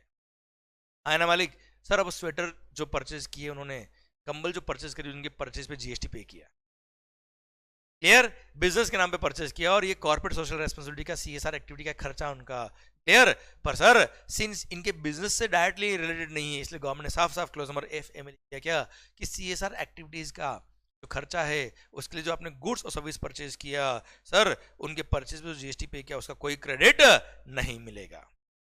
सर वो खर्चा तो पूरा खर्चा क्लेम करो ना भाई, क्रेडिट क्यों ले रहे हो उसकी। फिर गुड्स और सर्विस और both which are used for personal consumption, कोई क्रेडिट नहीं मिलेगा। जैसे आप ऑफिस जाते हो, 2 सिगरेट पीते हो बेटा, सिगरेट पीते हो तो दिमाग चलता है बेटा आपका, तो सर ऐसा नहीं कि आप बोल दोगे क्या सिगरेट भी मेरा बिजनेस का खर्चा है, क्यों, ऑफिस आके सिगरेट पीऊंगा तो दिमाग चलेगा, दिमाग चलेगा तो सर फैक्ट्री चलेगी, फैक्ट्री चलेगी तो आउटवर्ड सप्लाई होगा, आउटवर्ड सप्लाई होगा तो जीएसटी लगेगा, मतलब मेरे आउटवर्ड सप्लाई पे जीएसटी लगने के लिए सिगरेट पीना बहुत जरूरी है, तो उस पर परचेज पे जीएसटी पे क्या क्रेडिट दो, खाक। No credit will be allowed any goods or service which are used for personal consumption, no ITC will be allowed. फिर goods that are lost, destroyed, stolen, written off or disposed of by way of gift or free samples, no ITC will be allowed. Factory में आग लगे, input जल गया, capital goods जल गए, जल्दी से क्रेडिट भी रिवर्स करो और सर क्रेडिट भी जला डाल। कोई गुड्स आपने फ्री सैंपल की तरफ बांट दिया, जैसे डॉक्टर्स को सर फार्मास्यूटिकल कंपनी क्या करती है, फ्री सैंपल बांटती है बेटा, ये देर का सर्कुलर यहाँ पे है ना सर, फ्री दवाई बांटती है फॉर देयर प्रमोशनल पर्पज, तो उन दवाई के परचेज पे जो जीएसटी पे किया है, दवाई के मैन्युफैक्चर करने में जो भी इनपुट वगैरह काम आए उनके परचेज पे जो जीएसटी पे किया, कोई क्रेडिट नहीं मिलेगा। क्रेडिट लिया भी है तो रिवर्स करो बेटा, है ना मालिक। फिर सर सर्कुलर पढ़ते भी हम 2 मिनट बाद, एक लास्ट मिनट हो रहे, tax paid in persons of section number 74, 129 और 130 बेटा। 74, 129 और 130 सेक्शन में क्या कवर है ये हम पढ़ेंगे फाइनल लेवल पे आने के बाद, पर हाँ इसमें कवर क्या होता है उसका आइडिया देखिए समझा जाता बेटा। ये है क्या, टैक्स चोरी वाले सेक्शंस, कि डिपार्टमेंट आपको पकड़ लिया टैक्स चोरी करते हुए,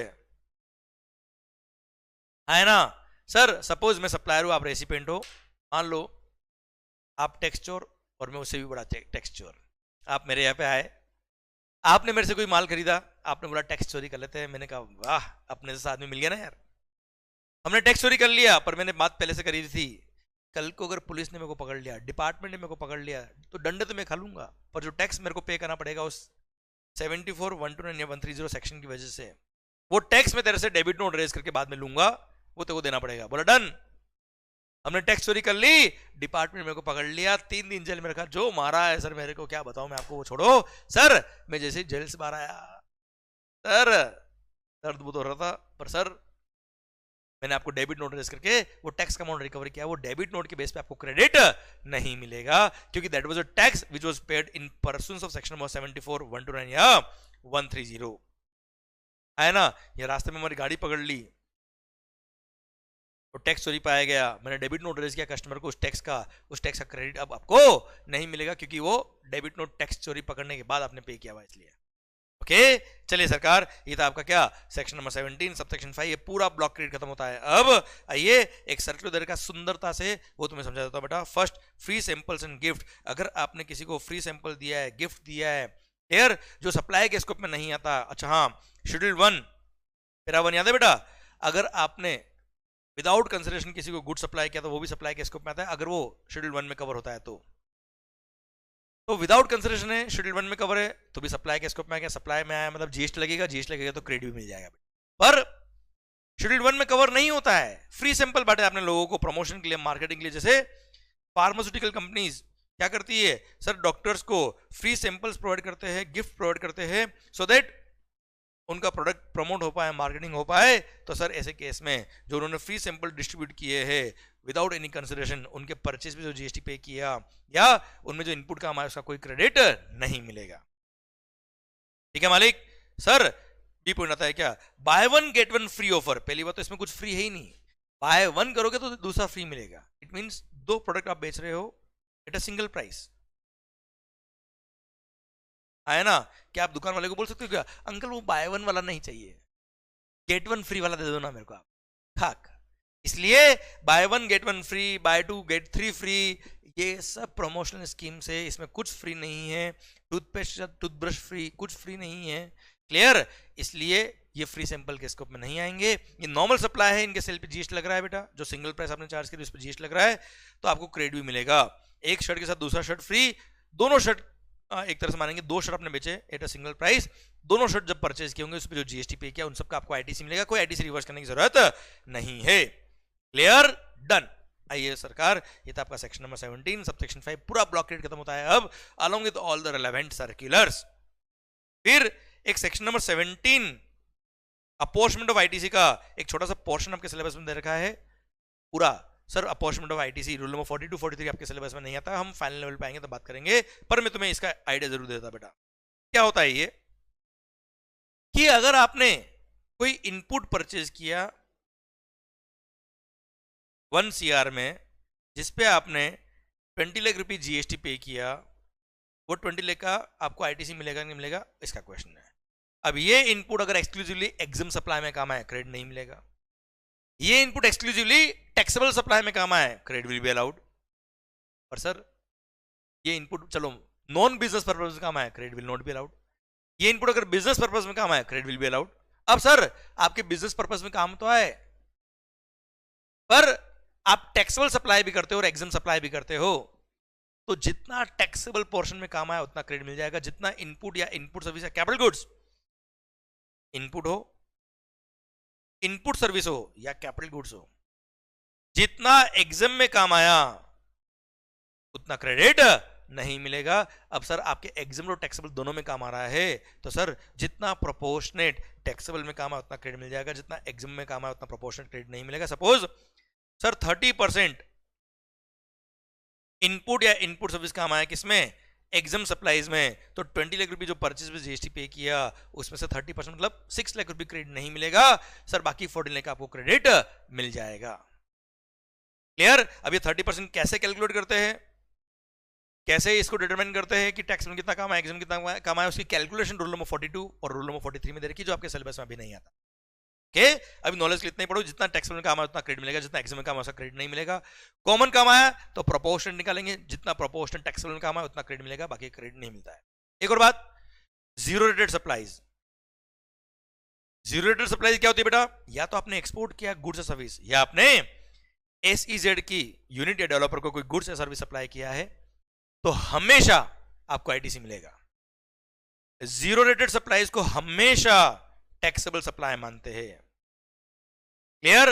भले आपने एग्जाम गुड्स दिया हो इसको एसईजेड को, या एग्जाम गुड्स एक्सपोर्ट किया, तो भी उसमें काम आने वाले इनपुट सर्विस कैपिटल गुड्स का आईटीसी मिलता है। यहां भी लिख दो always ITC is allowed. Zero rated supply मतलब एक्सपोर्ट किया आपने कोई भी गुड्स या सर्विस, या एसईजेड को सप्लाई किया आपने, तो सर ऐसे केस में उन गुड्स के लिए जो भी इनपुट सर्विस कैपिटल गुड्स का है हमेशा क्रेडिट मिलेगा, उसको हमेशा टैक्सेबल सप्लाई ही मानते हैं, उसको एग्जाम सप्लाई मानते नहीं, भले वो गुड्स एग्जाम्प्ट है फिर भी क्रेडिट मिलेगा बेटा। Clear, done. सरकार ये मैंने यहां लिखा बेटा आपके लिए। ओके मालिक। सर ये होता है क्या, सर अपॉर्चमेंट का जो छोटा सा पॉइंट दे रखा है वो मैंने आपको समझा दिया बच्चों। ओके क्लियर, टकाटक माहौल। ओके, अब आइए एक मस्त पॉइंट पढ़ते बेटा हम लोग। सर सेक्शन में 18 में दे रखा है, पर हाँ मैं यहां लिखता हूं बेटा आपके। आओ बच्चों, पहले मैं पढ़ा रहा हूं आपको सेक्शन में 18 सब सेक्शन 6 जो यहां दे रखा है। देखो यहां शुरू हो रहा है ये पॉइंट, पर मैं ये नहीं पढ़ा रहा आपको, पहले मैं पढ़ा रहा हूं आपको क्या, सेक्शन में 18(6) ये रहा। ओके, पहले हम ये पढ़ रहे बेटा, ऊपर वाला पॉइंट बाद में पढ़ेंगे बेटा। ओके, वो टाइम को देखते हुए मैं बता रहा हूं। आइए section number 18 sub section 6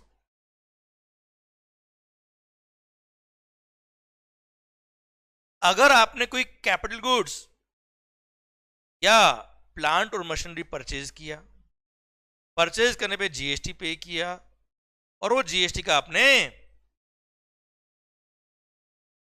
ITC avail किया।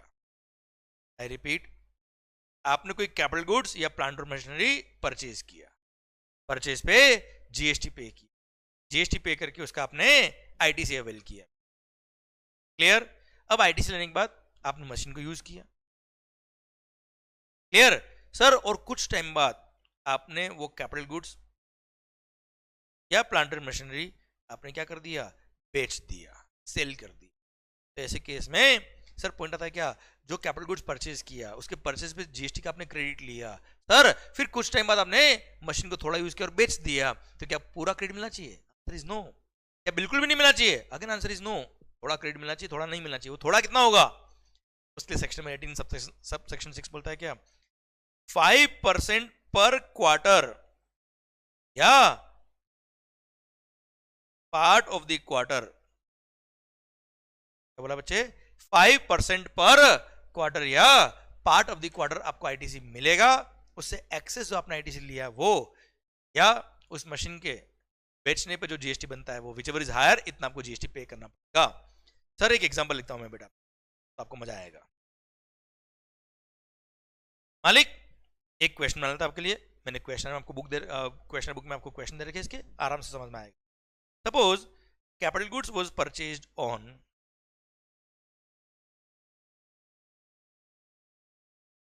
14 Feb 2024, वैलेंटाइन डे के दिन आपने कोई मशीन परचेज करी। सर कैपिटल गुड्स यूज किया आपने, क्लियर? अच्छा, कैपिटल गुड्स पर जीएसटी पे किया, जीएसटी का आपने आईटीसी बिल किया, वो आईटीसी था कितना बेटा? 4 लाख रुपये सपोज। क्लियर? चलो 1 लाख लिखो ना, कैलकुलेशन थोड़ी इजी है। 1 लाख आपने आईटीसी अवेल किया बेटा। Clear sir? फिर आपने कैपिटल गुड्स बेच दिया, कब? 15 अप्रैल 2026 को बेटा। ओके, बताया आईटीसी का इंप्लीकेशन कितना क्या होगा? Okay, sold on 15 February 4 rupees लिखते हैं, चलो इसको बाद में लिखते हैं, पहले यहां तक करो आप। ओके, आईटीसी क्या होगा पहले ये देखो बेटा। अब आपने आईटीसी अवेल कितना किया था बेटा?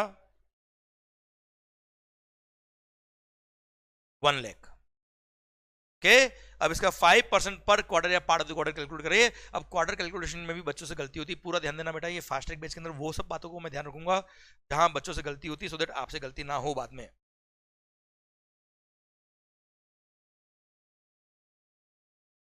ओके, देखना ध्यान से। सर यहां पे क्वार्टर्स जो काउंट करने हैं 5% पर क्वार्टर या पार्ट ऑफ द क्वार्टर, वो कब से कब तक काउंट होंगे बेटा? सर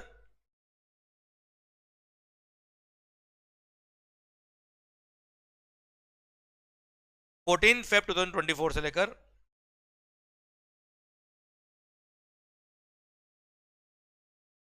15 अप्रैल 2026 तक क्वार्टर्स काउंट करने बेटा। सर सबसे पहले क्वार्टर्स कैसे कैलकुलेट होंगे सर? पूरे जीएसटी में ध्यान रखिएगा। क्वार्टर का मतलब जनवरी, फरवरी, मार्च, अप्रैल, मई, जून, जुलाई, अगस्त, सितंबर, अक्टूबर, नवंबर, दिसंबर, ऐसे क्वार्टर काउंट होते हैं। तो 14 फेब 2024 से एक क्वार्टर कब खत्म होगा बेटा?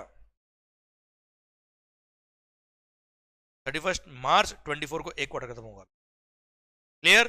31 मार्च 24 एक क्वार्टर, 30 जून 24, 30 सितंबर 24, 31 दिसंबर 24, फिर 31 मार्च 25, 30 जून 25, 30 सितंबर 25, 31 दिसंबर 25, फिर 31 मार्च 26, 9 और 15 दिन का अलग से एक और क्वार्टर काउंट हो जाएगा सर, 10 क्वार्टर्स। यहाँ बहुत सारे बच्चे क्वार्टर्स कैलकुलेट करने में गलती करते, पर हाँ बहुत अच्छा देवेंद्र, चिराग, बहुत अच्छा बेटा, वेरी गुड। 10 क्वार्टर्स हो रहे बेटा, वेरी गुड कैलकुलेशन। ओके, तो 10 क्वार्टर्स हो गए बेटा। अब यहाँ पर सर आईटीसी कितना मिलेगा वो देखिए बेटा। तो आपको क्या करना है, 1 लाख आईटीसी जो आपने लिया था मल्टीप्लाई बाय 5% पर क्वार्टर इंटू 10, तो 50% हो गया कितना बेटा? 50,000 रुपी। तो 50,000 आपको आईटीसी मिलना चाहिए सर। आउट ऑफ 1 लाख 50,000 मिलना चाहिए, तो बचा कितना बेटा? 50,000। ये जो एक्सेस आईटीसी आया है वो, या फिर अब आपने मशीन सपोज बेची थी कितने में बेटा?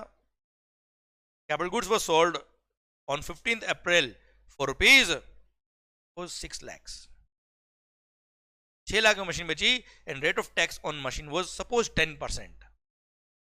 ओके सर, तो 6 लाख में आपने अगर मशीन को बेचा है तो 6 लाख का 10% जीएसटी कितना बनता है बेटा? जीएसटी की रेट है 10%, सपोज होता है 60,000 rupees. Now whichever is higher, I repeat sir,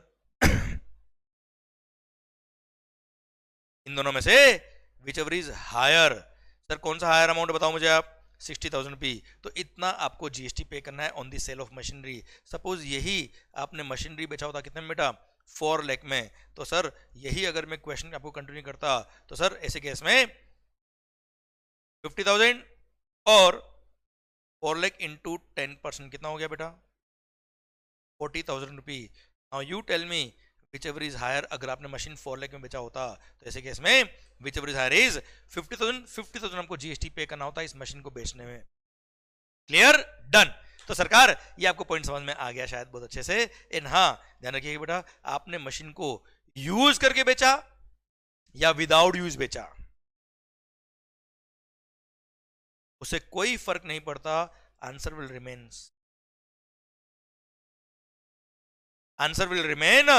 same. Without use बेचो या यूज करके बेचो. अच्छा, यूज करने के बाद बेचा तो वर्किंग कंडीशन बेचा या एज ए स्क्रैप बेचा तो भी answer will remain same.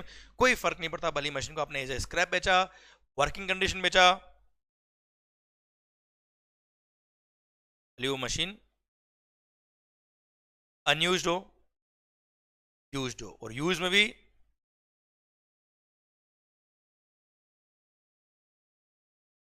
Working condition बेचा हो या एज ए स्क्रैप बेचा हो, कोई फर्क नहीं पड़ता है. Answer will remain same. But if आपने जो गुड्स बेचा है वो क्या थे बेटा? Sir refractory bricks, moulds,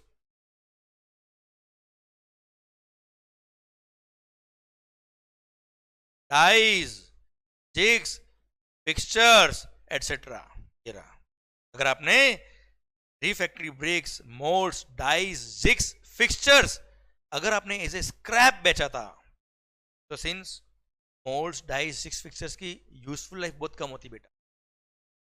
clear? इसलिए गवर्नमेंट ने वहां बोल दिया कि अगर इनको ऐसे स्क्रैप बेचा है तो उनके जो ट्रांजेक्शन वैल्यू पे जीएसटी बनता है केवल उतना ही टैक्स पे करने का, उसको 5% पर क्वार्टर से कैलकुलेट नहीं करने का. कारण क्या है सर? 5% पर क्वार्टर का मतलब क्या होता है बेटा? एक साल में 4 क्वार्टर, 4 इंटू 5% 20%, मतलब एक मशीन की लाइफ कितनी होगी बेटा? 5 ईयर्स, क्योंकि 5 इंटू 20% कितना हो जाएगा? 100. आई रिपीट, एक साल में 4 क्वार्टर, 5% पर क्वार्टर है, मतलब 20% पर ईयर हो गया बेटा. 20% पर ईयर मतलब 5 साल में 100% हो जाएगा. तो ऑन एन एवरेज गवर्नमेंट ने एक कैपिटल गुड्स की लाइफ बनी 5 साल. पर मोल्ड्स, डाइज, जिग्स, फिक्सचर्स और रिफैक्ट्री ब्रिक्स की लाइफ होती है क्या? कुछ महीने. इसलिए उनको अगर आपने यूज करके एज स्क्रैप बेचा है तो डायरेक्ट उनकी ट्रांजेक्शन वैल्यू पे जो जीएसटी बना है उतना ही पे करना है. उसको 5% पर क्वार्टर की जरूरत नहीं है, वरना बहुत सारा अमाउंट रिवर्स हो जाएगा. बहुत कम एसएसजी के पास आईटीसी बचेगा बेटा. क्लियर? डन. ये आपका पूरा सेक्शन में 18 सबसेक्शन 6 खत्म. पर हाँ, बाकी सारे कैपिटल गुड्स के केस में भले एज ए स्क्रैप बेचो, एज ए वर्किंग कंडीशन बेचो, उससे कोई फर्क नहीं पड़ रहा. ओके मालिक, ये पूरा सेक्शन नंबर 18 सबसेक्शन 6 भी खत्म होता है. अब I hope you got the entire point, I hope you got the entire fundamental. Okay मालिक, डन. सर ये सेक्शन 18 सबसेक्शन 6 पूरा क्लियर आपको बेटा. ओके, इसके बेसिस पे मैंने क्वेश्चन भी दे रखे आपको, क्वेश्चन बुक में मिल जाएंगे. ये जो मैंने क्वेश्चन आपके लिए लिखा है वही तरह के आपको क्वेश्चन मैंने बुक में लिखे है. ओके सर, एक छोटा सा पॉइंट और पढ़ लेते बेटा हम, सिंस टाइम है भी अपने पास बेटा, इसलिए ऊपर वाले पॉइंट भी पेंडिंग है बेटा अपने, है ना, ध्यान रखना. इसके पॉइंट नंबर ये सब पेंडिंग है बेटा, कल पढ़ेंगे हम बेटा. ओके, ये वाला सब पेंडिंग है बेटा अभी. इसमें से जो मैंने पॉइंट नंबर 4, ये अपना पॉइंट नंबर 4 है सेक्शन नंबर 18(6) का, ये पढ़ा दिया. इसके अगला वाला पॉइंट पढ़ा रहा मैं, transfer of ITC on account of change in the constitution. पहली बात तो ये कि मैंने, अगर मेरा आईटीसी है तो मैं अपना आईटीसी आपको कभी भी ट्रांसफर नहीं कर सकता. क्लियर? एक रजिस्ट्रेशन नंबर से दूसरे रजिस्ट्रेशन नंबर को कभी भी आईटीसी पास ऑन नहीं होता है. पर अगर अमलगमेशन मर्जर हो रहा है, टेक ओवर हो रहा है, चेंज ऑफ ओनरशिप हो रहा है। पहले प्राइवेट लिमिटेड कंपनी थी, अब पब्लिक लिमिटेड कंपनी बन रही है। सर पहले पार्टनरशिप फर्म थी, अब इंडिविजुअल हो रहा है बेटा, प्रोप्राइटरशिप कंसर्न चेंज हो रहा है। पहले पार्टनरशिप फर्म थी, अब प्राइवेट लिमिटेड कंपनी बन, चेंज ऑफ द कॉन्स्टिट्यूशन हो रहा है, और ऐसा चेंज हो रहा है जिसकी वजह से पैन नंबर चेंज होगा, ओनरशिप चेंज होगा बेटा।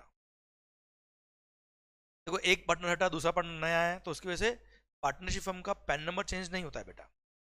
जहां पे ओनरशिप चेंज हो रही है, जहां पे amalgamation merger change in the constitution of the business हो रहा है, वहां पे पैन नंबर चेंज हो रहा है, मतलब रजिस्ट्रेशन नंबर भी नया लेना पड़ेगा। तो जो बिजनेस ट्रांसफर कर रहा है वो अपना रजिस्ट्रेशन सरेंडर करेगा, और जो ट्रांसफरी है, जो ट्रांसफरर है जिसने बिजनेस परचेज किया है, वो क्या करेगा, नए रजिस्ट्रेशन के लिए अप्लाई करेगा, या वो ऑलरेडी अगर रजिस्टर्ड है तो इसको अमलगमेंट करेगा। तो सरकार ऐसे केस में क्वेश्चन आता है क्या, सर जो ट्रांसफरी है, जो अपना बिजनेस ट्रांसफर कर रहा है, उसके इलेक्ट्रॉनिक क्रेडिट लेजर में मान लो 5 लाख रुपए का आईटीसी अकाउंट का बैलेंस पड़ा है बेटा, this can also be transfer to the new entity, है ना। सर जैसे कोई सोल प्रोप्राइटरशिप कंसर्न थी, उसका जो ओनर था इंडिविजुअल, उसी का पेन नंबर पे जीएसटी का रजिस्ट्रेशन था बेटा, उसकी डेथ हो गई, अब उसके लीगल हायर बिजनेस को कंटिन्यू कर रहे, तो लीगल हायर को नए रजिस्ट्रेशन के लिए अप्लाई करना पड़ेगा, क्योंकि पेन नंबर चेंज हो जाएगा, है ना मालिक। तो ऐसे केस में क्या होगा, अगर आईटीसी अकाउंट में कोई बैलेंस पड़ा था तो it can be transfer to the transfer sir, और ये आईटीसी अकाउंट का बैलेंस ट्रांसफर हो जाएगा। अब ऐसे केस में क्या होता है बेटा, ये एक एग्जांपल दिया मैंने आपको, डेथ ऑफ द ओनर, कभी भी सर बाकी एग्जांपल मैंने दे दिए, जैसे पार्टनरशिप थी, प्राइवेट लिमिटेड बन रही, कुल मिला के पैन नंबर चेंज हो रहा है, तो ऐसे केस में सर आईटीसी अकाउंट में अगर बैलेंस पड़ा तो इट कैन बी ट्रांसफर्ड। इसके लिए फॉर्म नंबर होता है बेटा, form number GST ITC 02, form number GST ITC 02 fill करेगा कौन, ट्रांसफरी, जो आईटीसी पास ऑन कर रहा है, उसमें लिखेगा कि इतना मैं आईटीसी पास ऑन कर रहा हूं, इस रजिस्ट्रेशन नंबर पे ट्रांसफर कर रहा हूं सर, इधर से इस रीजन की वजह से ट्रांसफर कर रहा हूं, वो लिखेगा उसमें। और अगर अमाउंट ऑफ आईटीसी सर उसने ट्रांसफर किया है, तो जो ट्रांसफरर है जिसके अकाउंट में ये अमाउंट पहुंचा है सर, वो क्या करेगा, यहाँ उसके सर लॉगिन, उसके जीएसटी पोर्टल पे जाके वो लॉगिन करेगा उसके रजिस्ट्रेशन नंबर से, एंड वो एक्सेप्ट करेगा, तो सारा आईटीसी यहाँ से पास होके वहां ट्रांसफर हो जाएगा। प्लस इस केस में जो ट्रांसफर करता है बिजनेस को और आईटीसी को, वो क्या करेगा सर, वो अपना सर जो प्रैक्टिसिंग चार्टर्ड अकाउंटेंट या कॉस्ट अकाउंटेंट है उसका सर्टिफिकेट भी अटैच करेगा कि साहब ये होने की वजह से मैंने अपना बिजनेस ट्रांसफर किया है।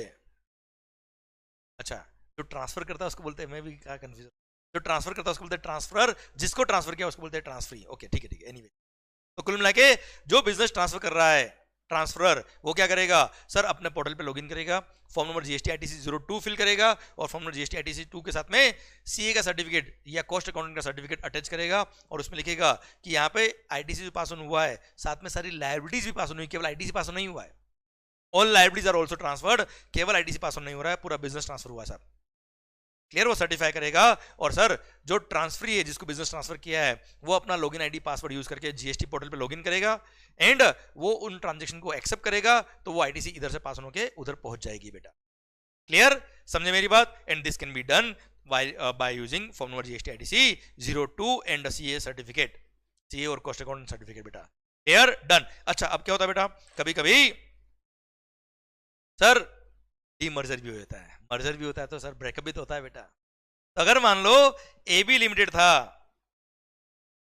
इसका डीमर्जर हो रहा है, ए लिमिटेड अलग बन रही है एंड बी लिमिटेड अलग बन रही है, तो ऐसे केस में सर एबी लिमिटेड का आईटीसी सपोज था 5 लाख रुपए, और 5 लाख में से कितना ए लिमिटेड हो जाएगा, कितना बी लिमिटेड हो जाएगा बेटा, तो जितना वैल्यू ऑफ असेट्स डिवाइड हुआ है ए को, जितना वैल्यू ऑफ एसेट डिवाइड हुआ बी को, उस रेशियो में क्या कर देंगे, वैल्यू ऑफ एसेट के रेशियो में दोनों को आईटीसी पास ऑन कर देंगे। सपोज असेट पास ऑन हुए 60-40 के रेशियो में, तो सर 3 लाख रुपए मिल जाएगा आईटीसी किसको, ए को, 2 लाख मिल जाएगा बी को, ओके। और वैल्यू ऑफ एसेट मतलब सारे एसेट्स, बिजनेस के एसेट, भले उनके परचेज पे आईटीसी लिया था नहीं लिया था उससे फर्क नहीं पड़ता, बिजनेस एसेट देखने का बेटा, क्लियर। तो बिजनेस एसेट के वैल्यू के रेशियो में आईटीसी का अमाउंट भी पास ऑन हो जाएगा डीमर्जिंग के केस में बेटा, क्लियर, डन। ये था आपका क्या sir, transfer of sir ITC in case of change in the constitution of the registered person या change of the business, change of ownership. Clear sir? PAN number change हो रहा है कुल मिला के। Sir same way rule number 41 A भी आया हुआ बेटा, वो बोलता है क्या, अगर मान लो महाराष्ट्र में मेरी 2 ब्रांचेस है, if I am having 2 branches in Maharashtra, 1 in Mumbai 1 in Pune, but I am having single registration in Maharashtra. एक प्लेस को मैंने प्रिंसिपल प्लेस ऑफ बिजनेस दिखा रखा है, दूसरे प्लेस को मैंने एडिशनल प्लेस ऑफ बिजनेस दिखा रखा है, पर सिंगल रजिस्ट्रेशन लेके मैं सिंगल ही सर आईटीसी लेता हूं। सिंगल रजिस्ट्रेशन मतलब क्या है? In the eyes of the law you are a single person, तो सारा परचेज का आईटीसी भी एक साथ हो रहा है, सारा लायबिलिटी भी एक साथ हो रहा है। पर अब मैं पुणे वाली ब्रांच का सेपरेट रजिस्ट्रेशन में ले रहा हूं, मुंबई वाली ब्रांच को मैं सेपरेट कर रहा हूं।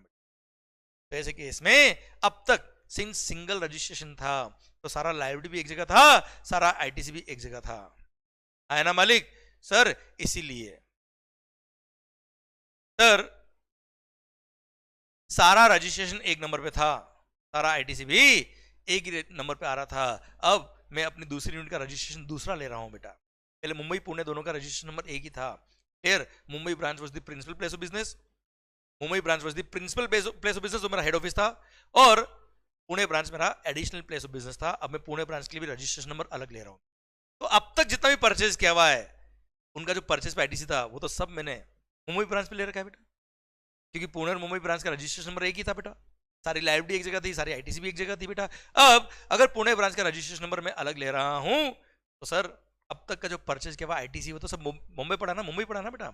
इसीलिए सेम रूल यहाँ पे भी अप्लाई होता है, सेम फंड यहाँ पे भी अप्लाई होता है। जैसे डीमर्जर में पढ़ा ना हमने बेटा कि जितना value of assets Mumbai branch का है, जितना value of assets Pune branch का है, उस रेशियो में सारे वैल्यू ऑफ एसेट्स सारे लेने बेटा, भले उनके परचेज पे आईटीसी लिया था या नहीं लिया था।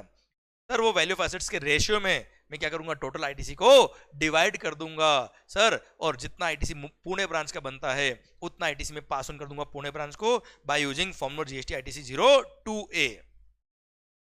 क्लियर? और सर क्या होगा, मुंबई ब्रांच अपना जीएसटी पोर्टल लॉगिन करेगी, लॉगिन करके form note GST ITC 02A fill करेंगे, उसमें लिखेंगे कि मैंने पुणे ब्रांच का अब रजिस्ट्रेशन अलग करा दिया है, इसका इतना आईटीसी बनता है, मैं इसको इतना ट्रांसफर कर रहा हूं। पुणे ब्रांच का नया रजिस्ट्रेशन नंबर आ गया है, अब नए रजिस्ट्रेशन नंबर से वो लॉगिन करेगा पुणे ब्रांच और आईटीसी को एक्सेप्ट करेगा और सारा आईटीसी इधर से उधर ट्रांसफर हो जाएगा। It will be credited to the electronic credit ledger of the transferee, है ना भाई? पुणे ब्रांच को अमाउंट ट्रांसफर हो जाएगा। जैसे अगेन सेम एग्जांपल, 5 लाख का क्रेडिट था और sir value of assets Mumbai branch का था 60% और 40% था पुणे ब्रांच का वैल्यू ऑफ एसेट्स। तो 40% ऑफ 5 लाख होता है कितना, 2 लाख रुपए। तो 2 लाख का आईटीसी मुंबई ब्रांच ट्रांसफर करेगा किसको, पुणे ब्रांच को, और 3 लाख का बैलेंस रह जाएगा, 3 लाख का बैलेंस रह जाएगा मुंबई ब्रांच के पास बचा। Clear? Done, simple. I hope you got the entire point, I hope sir you got the entire concept of this rule number 41A also. ये लास्ट होता वो था रूल नंबर 41, ये रूल नंबर 41, और सर ये जो हमने पढ़ा वो रूल नंबर 41A। क्लियर मालिक? पक्का? I hope you got the entire concept. और सर अब हाउ आईटीसी इज यूटिलाइज्ड ये हम पढ़ेंगे अगले सेशन में। और ऊपर जो हमने पढ़ा, ऊपर जो हमारा पेंडिंग है सेक्शन नंबर 18 के बाकी प्रोविजंस, वो भी हम पढ़ेंगे अगले सेशन में। आई होप यहाँ तक आपके एंड पर समझ में आ रहा है, आई होप आपके एंड पर आप रिवीजन कर रहे हो एंड ये लेक्चर्स आपके लिए यूजफुल हो रहे हैं to revise the entire concept in a fast track manner. All the best guys, मस्त होके पढ़े, खुश होके पढ़े, which is very much important. Love you lot, take care, अपना ध्यान रखिए और मस्त होके पढ़े। चलिए बच्चों, सी यू देयर एंड जल्दी से अपना रिवीजन करिए। Thank you, bye bye.